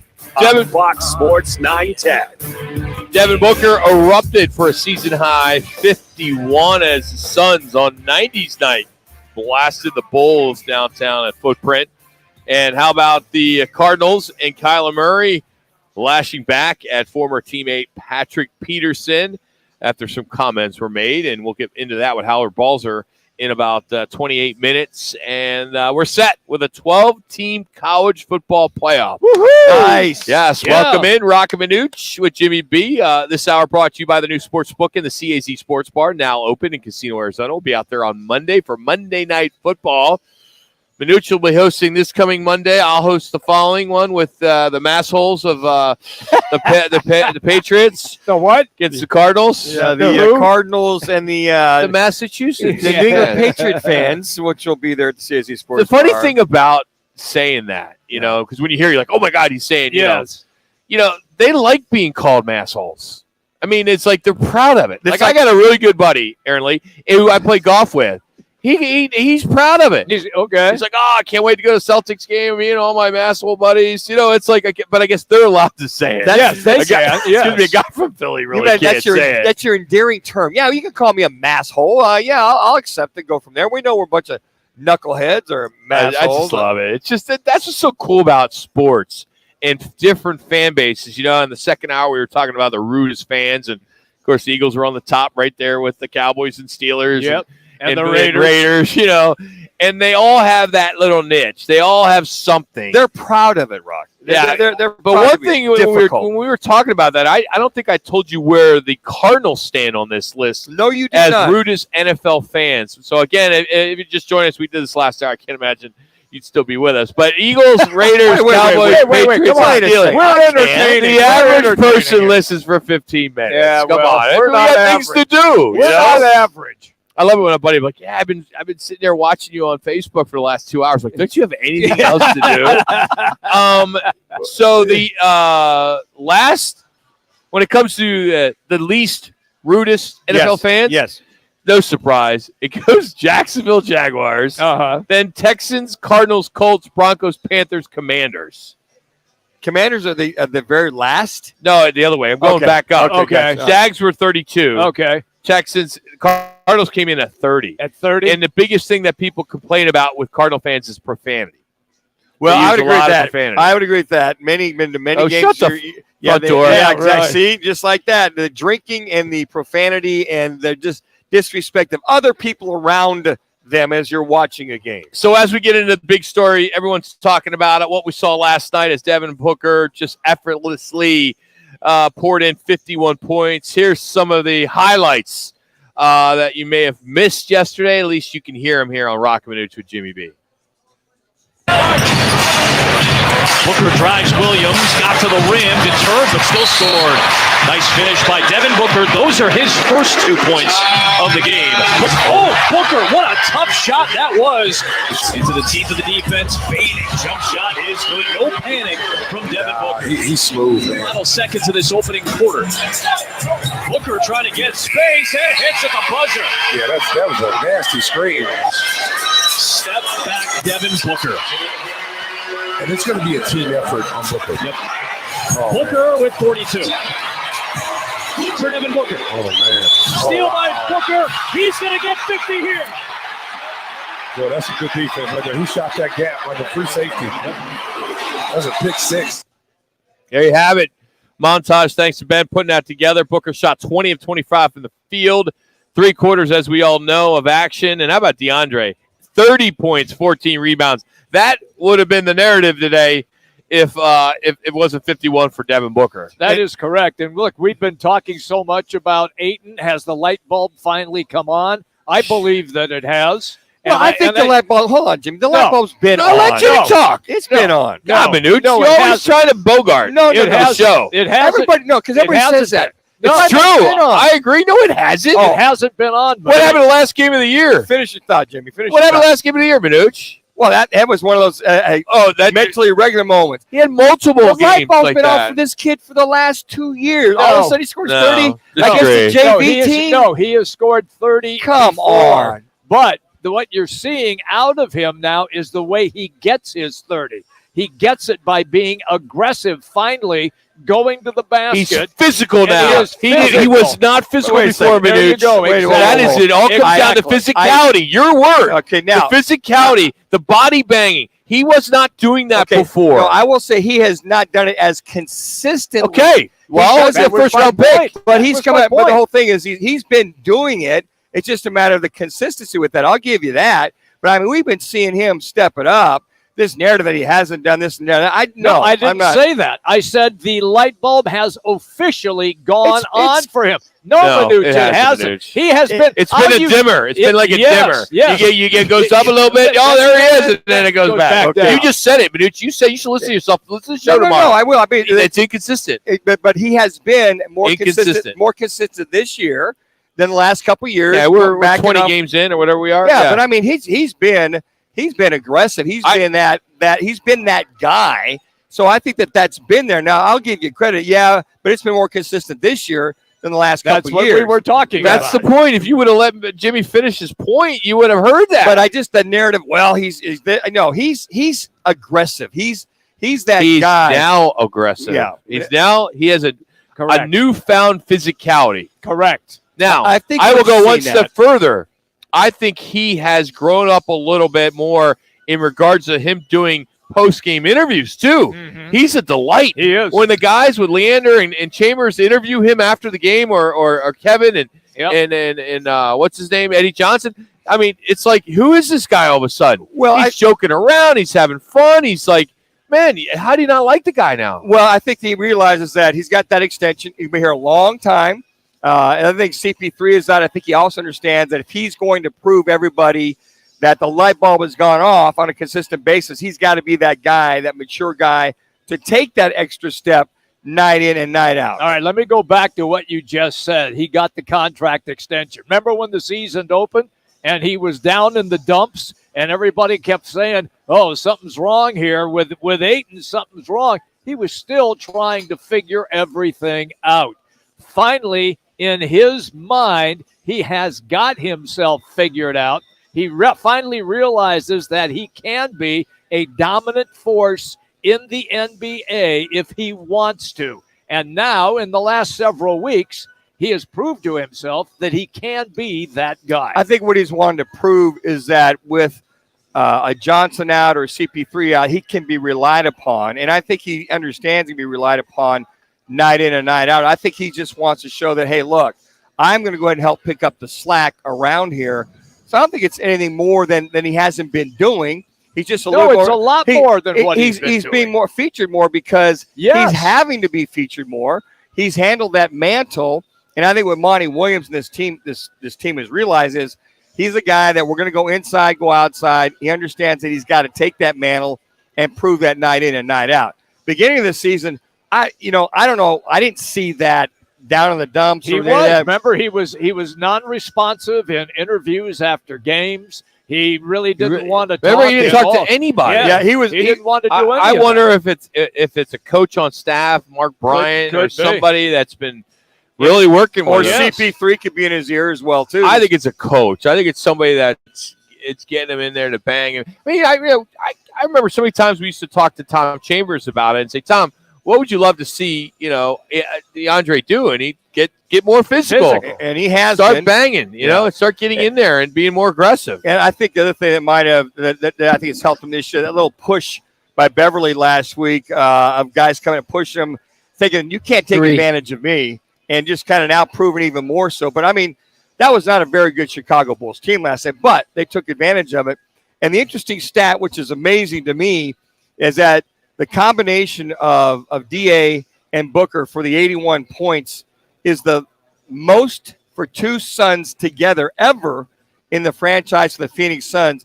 Stopping and thinking about that, all of those 90s teams, which we featured the 90s with the Marleys and Barkley and Barkley. Yeah. I mean, the first two ever. But I see that being a bigger deal with a bad team that does that, because at bad team you'll see big scoring from two players, right? Yes, you will. Here, you're seeing some guys off the bench that are participating and having some success, and that number would have been a lot higher if he played in the fourth quarter. Exactly, it they'd would have have blown the record away. But then if they would have lost that game, you're like, oh, what's wrong with this offense? It's only two guys. It's running through two guys. So I'd be so, I don't know. I would maybe pump the brakes on feeling that's efficient. Well, whether good or bad, are you going to go? You're going to win a championship with two guys scoring 81 of your points. Well, here's the thing: whether it's good or bad, just to hear that amount with some of those high-scoring playoff games by the Suns against whether it be Seattle or whomever, even Houston, that KJ and Chambers or KJ and Marley or whomever did ever combined have over 80 points and more balanced scoring. But this game last night was those two were scoring at will. They need the other people. Here's another interesting stat from the Booker game is that he shot 80% from the floor. Yeah. Also, he is one of just a handful, with the exception of the greatest NBA player of all time, Wilt Chamberlain, who has that stat 4 times where he has scored over 50 and shot 80% from the floor. Just a little nugget. And how many of those were stuffs, though? Were stuffs, doesn't basket? matter. What's the difference? Well, I mean, long range. Long range shooting. One minute you're praising a guy, next minute you're knocking a guy how soft the shots are. I think it's more from a guy that's shooting from the field versus They didn't have layups. a 3-point line back He was 5 feet taller than everybody else. He was not. The average height in the 60s was 6'10" and a half. Okay, so of the center. he's down he was low, 7 foot. stuffing, he's laying it up. No, you're like the white guys who think they're playing against 6'2" guys. And he's the a whole KU time. Jayhawk. I can't give him too much See, credit. I on knew top of that was it right there. I'm a Rock, 'cause K-State he played or at KU. Kansas. He went to Kansas. We're all about the dogs. Our underdog picks are next. We're out here at Twin Peaks in Tempe. It's Roc and Manuch with Jimmy B, Fox Sports 910.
$1 zillion.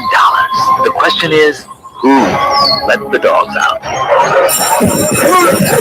Who let the dogs out?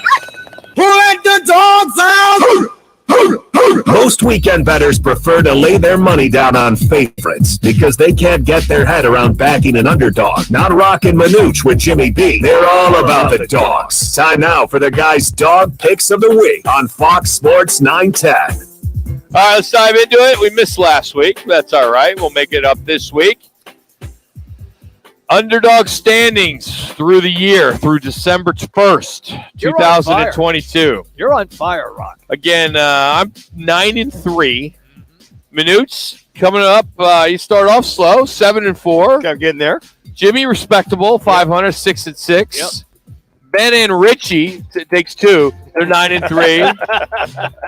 Jack, sorry, buddy, 4-8. 4-8. So, as the rules of this are, the more losses you get, the more money you're going to donate to the Humane Society of Arizona at the end of the year. $25 each loss. So, right now, Jimmy B and Jax are going to be making a nice donation to the dogs and cats out there. I think we'll all be making a nice donation. It would be a nice team effort. I think it will. It'll be nice. So anyway, let's get started this week.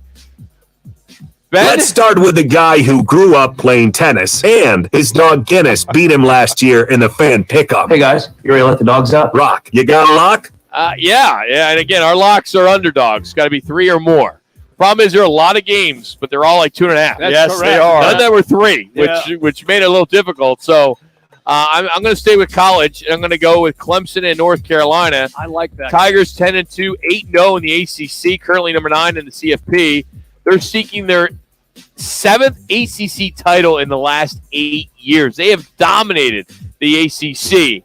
Now, North Carolina, they clinched the Coastal Division title earlier this year. However, they've lost to a bad Georgia Tech team, and then they got beat by the rival North Carolina State. But the winner of this game will earn a bid to the Orange Bowl, and the Tar Heels have not won the ACC since you weren't even born yet, Jax. 1980. Man. 1980. So victory is going to go a long way for this program. It'd be huge. So I'm going to take the 7.5 and go with NC, with the dog. I think they're going to lose, but I think it's going to be a field goal. Okay. Manuch, you played the game, so this should be a no-brainer. They're all my dogs. Give us your dog of the week. Well, the Titans are going to the Eagles. The Titans usually buckle up, batten down, and make their move to get to the playoffs. Going to Philadelphia, they are a 4.5-point dog. I'm going to go with the Titans to cover. I think especially in the cold weather and clement weather, it's supposed to be rainy and cold back there in Philadelphia. I think their defense hopefully will come alive. I think the ground game of Derrick Henry right, Derrick Henry left, Tannehill, a little dink and dunk. I think that they go ahead and take the cover on this. -4.5. I got the Titans. Moving on. Finally, he's not Jimmy the Greek, but he's been calling the game for over 40 years. What about the dogs? What about the dogs? Jimmy B, what's your underdog pick of the week? Well, here's where I'm going to go. I'm going to go to Chicago. And Are you going to fly Southwest or United or American? No, I'm going to just go myself. And you going to drive? No, my arms are going to be extremely tired when I land. Okay. So I am going Such the dad joke, isn't it? I am going to take the Bears because They're just laughing, Manuch. You're the one who says that stuff all the time. I find you're the only one that laughs. I get it. Jimmy can't even get through a sentence until you interrupt him. That is correct. I'm going to, just like just now, I'm going to take the Bears at home, and they are getting 4.5 points against the Packers. We don't know if Aaron Rodgers is going to play, and he owns the Bears. If I knew that he was going to play, I wouldn't be playing this game. But it's iffy, and I expect the Bears to put up a good fight, and if they lose by a field goal, I'm good with Aaron that. Rodgers had said that if they do shut him down, that, as you always say, Jimmy, Yeah. he's good with that. He's good with it. Yeah, he's good with that from that standpoint. Well, it was clearly stated on the rundown that I had the pick that Manuch took. But if you're going to cheat off someone, you might as well cheat off someone better than you. So I would switch my pick for the betterment of the radio station. Exactly. Yeah. If you're gonna, if Manuch is gonna cheat off someone, he's gonna cheat off someone that's doing better than him. I was on That's there fine. this morning before you were on there, Rook. So No, that's fine. Hey, listen. I'll change. I've got more than one great pick. You can have that one. I will take the Dolphins here at plus 3.5. All right. If anyone knows Kyle Shanahan's offense better than Kyle Shanahan, it's going to be Mike McDaniel who'll be able to go over there. And I don't think they'll win. I think it's going to be a really close game. I'll take the Niners to win this game, but I do believe that it's going to be a high-scoring game, and the Dolphins will keep it close. So I'll take that plus 3.5. And Manuch, Merry Christmas. Well, here's the thing. Matt was on there before you even thought about putting on there this morning. So who cheated off of who? Or who didn't see the run? Yeah. Let me just cheat off the guy. That's got a worse record than me. There you go, Ben. Bring it. Love it. Well, I'm going to actually cheat because I'm in last place. So I'm going to cheat off the top guy. You a NASCAR driver? Oh, yeah. So I'm going to be smarter, not harder, chasing for 500, hopefully. I'm going to rock with Rock on this one. I'm going UNC 7.5. That's my explanation. Got nothing else to say. Back to you, Rock. He's simple. He's learning fast. He's learning really quick. So there you have it. Some good stuff there. Oh, man. Hey, if you are, like Jimmy and I, we like pickleball. The 2022 Legacy Championships presented by Talking Stick Resort. It's going to be at Bellbank Park December 16th through the 18th. Now, this is an amateur event. Right. And a lot of people out there feel they can play pickleball. I mean, they're really good at it. And it's a lot harder than people think. They're like, it's just it's just ping pong on the beach. No, it's more than that. Well, this is an amateur event. It starts at 8 years old with a grand prize, $25,000. I saw that yesterday. Pickleball. Yeah. That's the purse. I'm going to enter. $25,000 for an amateur pickleball event. Yeah. So let me ask you this. If I play, all right, and I win, I'm considered a pro. You would be because you're collecting money. Because you took the money. Even if it's $1, I'm a pro. So what? So I remember when I used to teach tennis lessons. You could pay like $25 for 2 hours, whatever it was back then, right? I was a pro. That was damn good money, man. I was a pro at 16 years old. I was teaching these little 4-year-olds. I was a little more I expensive. bet you were. Hey, if you want more information on how to register, visit legacysportsusa.com/sports, and you'll check it out or click on pickleball. But how about that? $25,000. That's great. Wow. Hey, make sure you tune in on Saturday. Speaking of gambling, the only local sports gambling show in Arizona, and it's part of Casino Arizona Talking Sticks as we're talking about them. Take the points with Bauer, Gross, Jax, Saturday, 11-1 as the guys get you ready for Saturday games and Sunday and Monday. Check it out Saturday right after Backspin, the golf show starts at 9. Jed Fish, Arizona football coach, gets a contract extension now through 2027. Deservedly so. Did a phenomenal job turning that around 2 years. with a lot of the injuries they had and getting their quarterback. And Curious how much it was. Yeah. Because wonder if that was always part of his deal. Hey, if you can turn this program around, you beat the rival twice. Yep. We're going to give you I really like Jed. I mean, he spoke at a Fiesta Bowl meeting last year, and I really like the guy. And he did talk about how he felt the transfer portal could be challenging as it continues to explode unless someone can really get their hands on it and tighten it up and make sure it just doesn't get out of hand. And I'm with you on that happened. That started this past Monday. Yeah. So a lot of folks entering, a lot of quarterbacks again entering that transfer portal that aren't playing. But hey, that's how USC they got to where they are. They got Caleb Williams. They got Caleb Williams, and the receiver from Pittsburgh went there, and a few others. So they're in the Pac-12 championship game tomorrow in just 1 year. We're going to talk some Cardinal football, get the latest on what's going on regarding the spat. Is it a spat with Kyler Murray and Patrick Peterson? Just some words going back. Or is it just I think a it's slow week? Trash talk. Because obviously HBO's Hard Knocks didn't make the show today. No, it did not. That tells you how well that show's going now. Yeah, all that hype on how great the show is going to be, and then we find out all the juicy stuff we want to see in the show doesn't make it. It's not there. It was very boring. I watched it last night. It was very vanilla, very boring. Nothing to see here. Right. They pretty much didn't have a lot of, to your point, right? A lot of stuff you want to see put in there. No mention of Benjamin all last 2 weeks. Nothing. They hit San Francisco. They won't. A little bit. It's not, and it was like not got anything with what's his name who got fired too, offensive line coach. Yeah. One of the most boring Hard Knocks I think I've ever seen. That was last night. It's unfortunate. Howard Balzer is going to join us He next. is not boring. No, he's not. No. He's not. So he's going to join us next as he's a Hall of Fame voter. He is. He's been doing this a long time. Longer than you two guys combined. He's going to join us next. It's Roc and Manuch with Jimmy B coming to you live from Twin Peaks in Tempe. Oh, my gosh. Crusher. You got ASU alone.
And thank you to Fox for that highlight. Welcome back, everybody. Roc and Manuch with Jimmy B. We're hanging out here today, Twin Peaks in beautiful Tempe.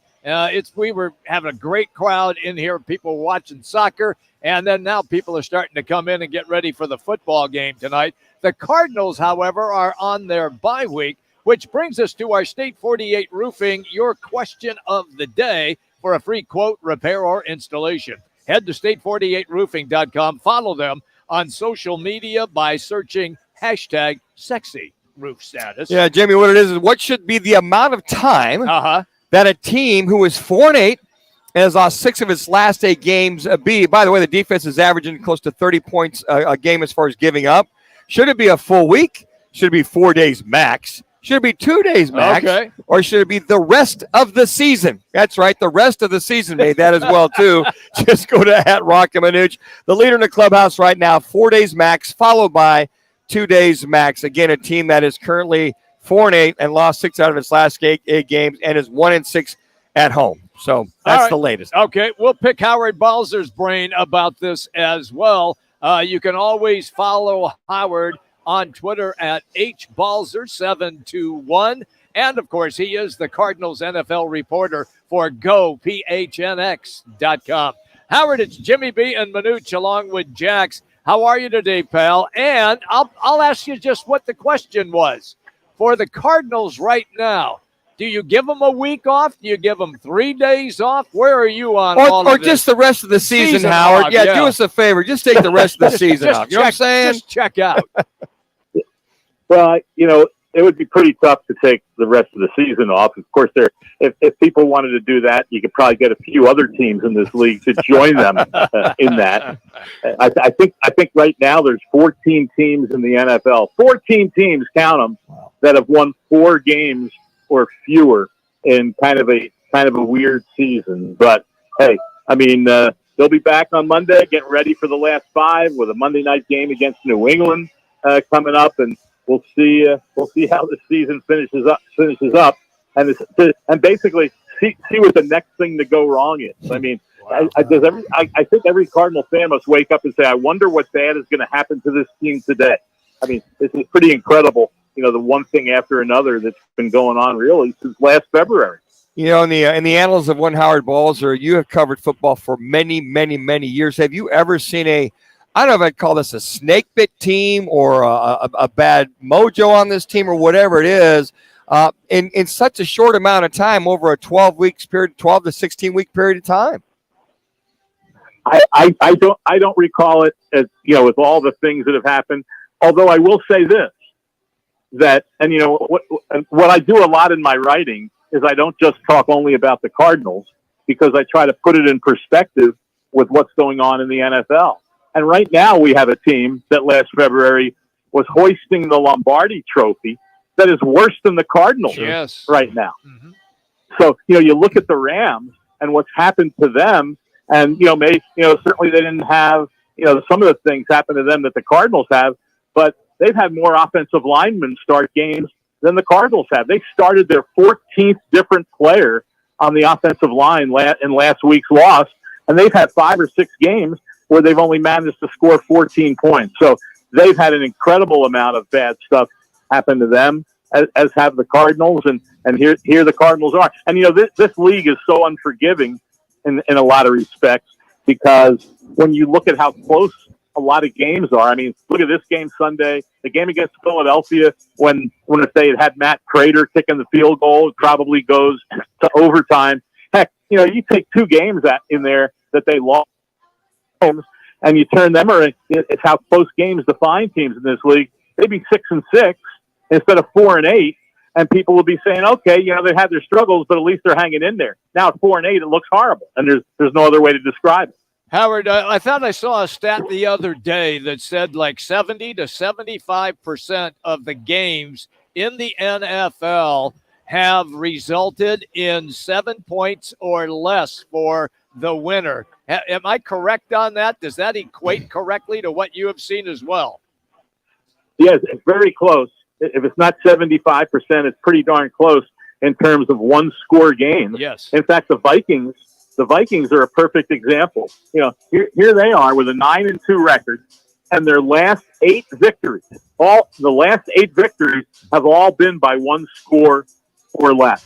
And, like I said, you flip a few of those, okay, they're 8-0 in those games. Let's say they'd only won 5 of those close games. Well, all of a sudden, what the heck? They're 6-5 instead of 9-2. And so, but that's the key, is finding ways to win those close games. And, the Cardinals are 1-4.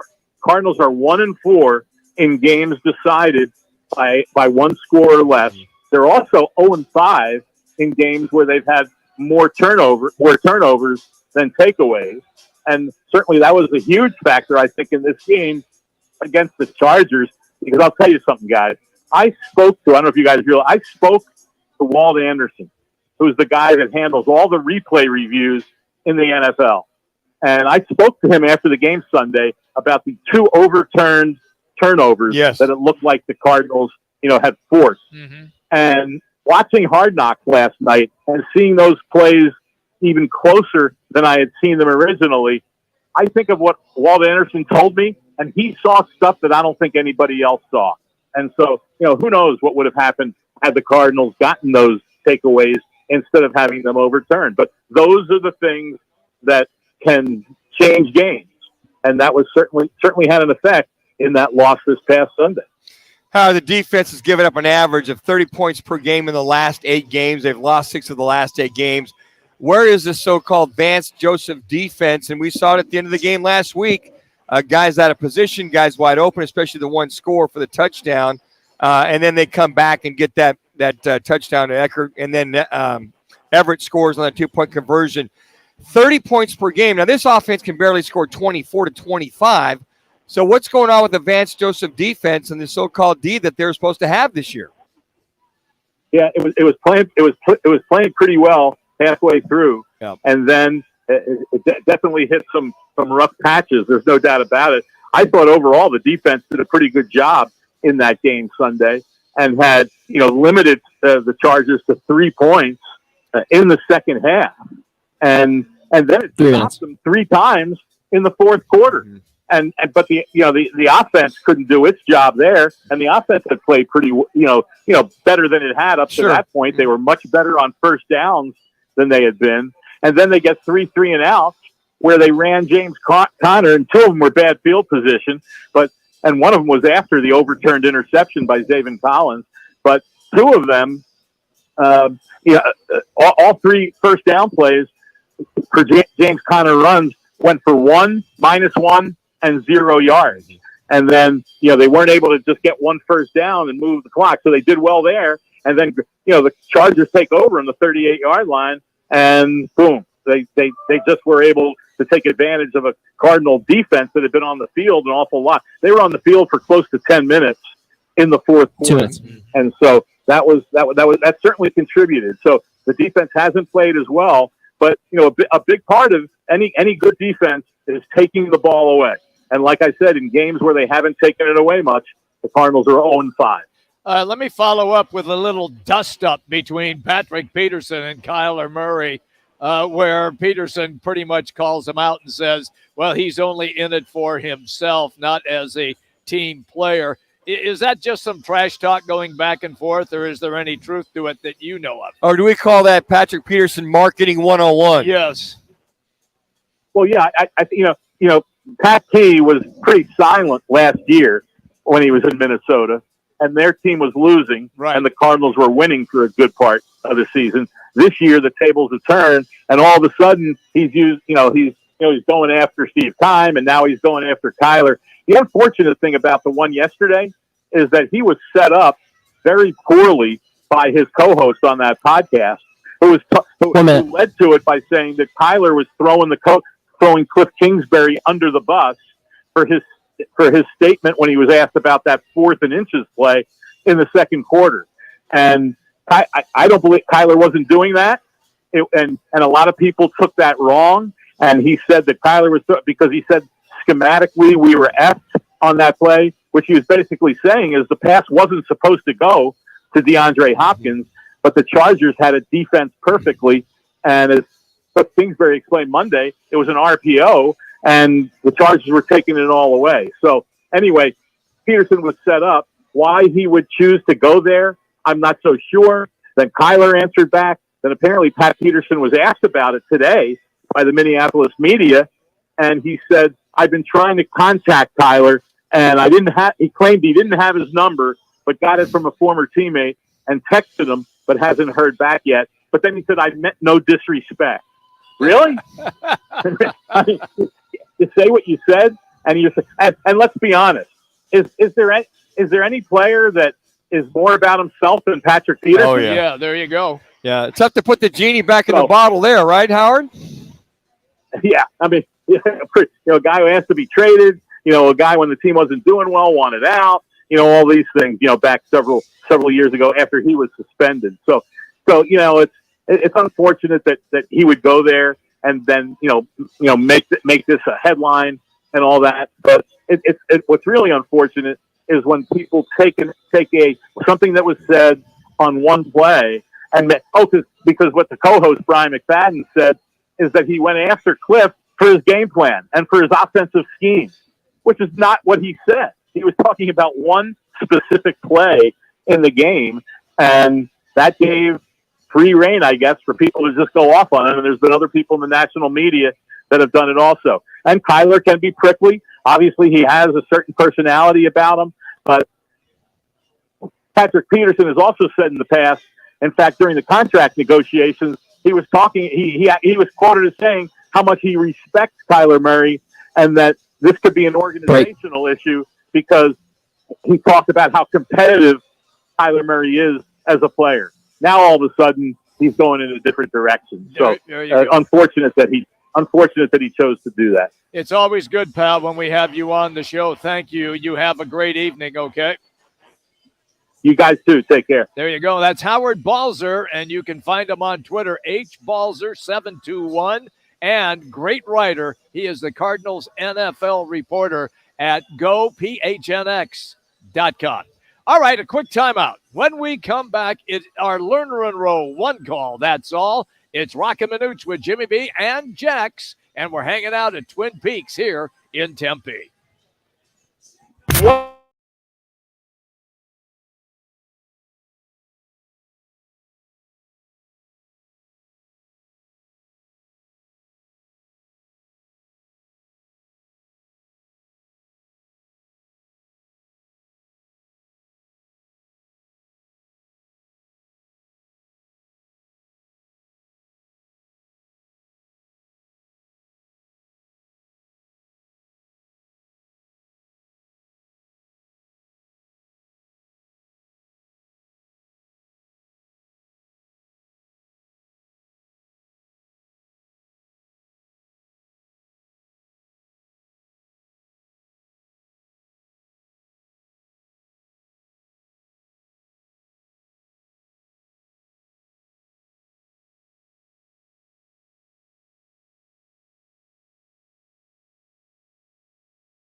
That's all.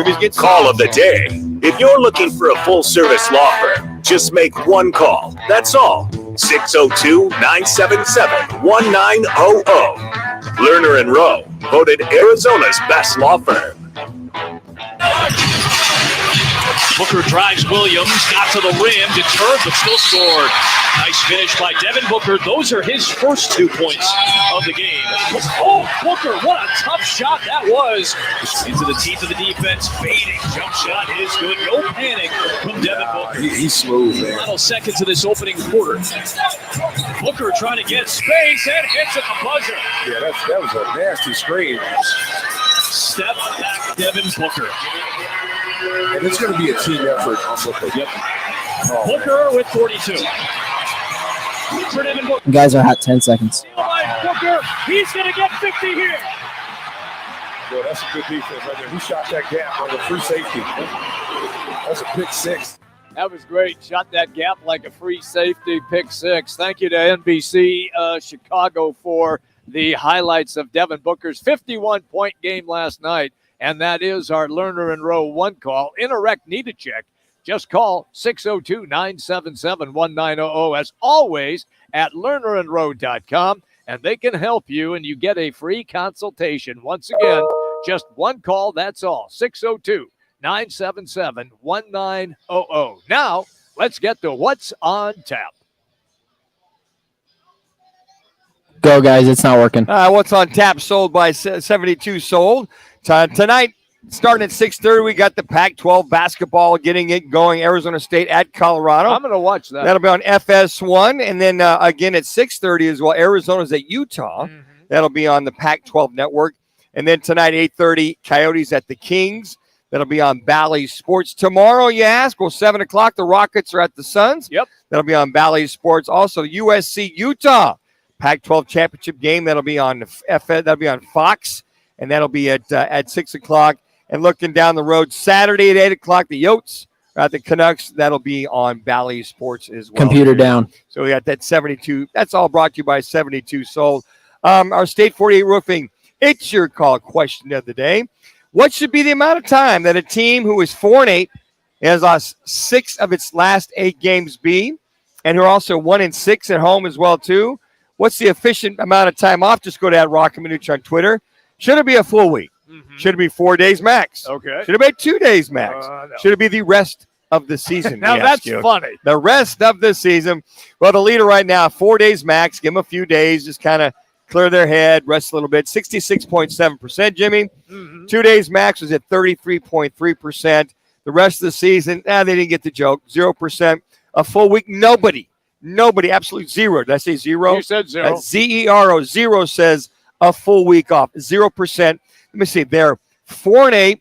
They've lost 6 out of the last 8 games. Right. And they're 1 at home, 1-6. That is correct. And their defense has given up on average of the last 8 games 30 points per game. Yes. A full week. Yes. So really, Cliff, like in the skit that we saw with Peyton Manning, remember years ago on Saturday Night Live? You had those kids out there. And he's them all so we're football. trying to lose this game. We're trying to lose. Yeah, so I think that the folks have spoken. 4 days max. Get your butts back in there. Try to make it a win for crying out loud. So that is our State 48 Roofing. It's your call question of the day. This was bothersome to me because I knew this guy. Gaylord Perry passed away today. The spitter. Yeah, and he pitched for like almost every team in the major leagues. It's like 13 or 14 different teams. He won 314 games in his tenure in Major League Baseball. But I got to know him when he was with the Texas Rangers. And he had more stuff How do you do it, Jimmy? on him. How do you do it? How do you do it, Jimmy? Here's the story I'm going to tell you. So we're sitting in the dugout before the game, and he wasn't scheduled to pitch that day. And we're talking, and he said, Jimmy, look over here on my hip. So I got up off the bench, turned around, and looked over by his 2 minutes. hip, and there's a whole bunch of dust on his hip. And he says, you see that? He says, so what I do is I wet my fingers. Dust? Dirt? It's Dust. dirt. It's dirt. Yeah, dirt. He says, I wet my fingers when, because you can go to your mouth when you step off the mound. Right. So he'd go to his mouth when he would step off the mound, but then he'd walk back on the mound and rub his hand on that dirt on the side. Like a nervous habit. Yes, and make it all gooey and everything. And so when he would throw, you could see the junk fly off that ball when it left his hand headed toward the batter. You know what's interesting is I think the hitters knew what was going on, but they wouldn't call each other out like that back in the day.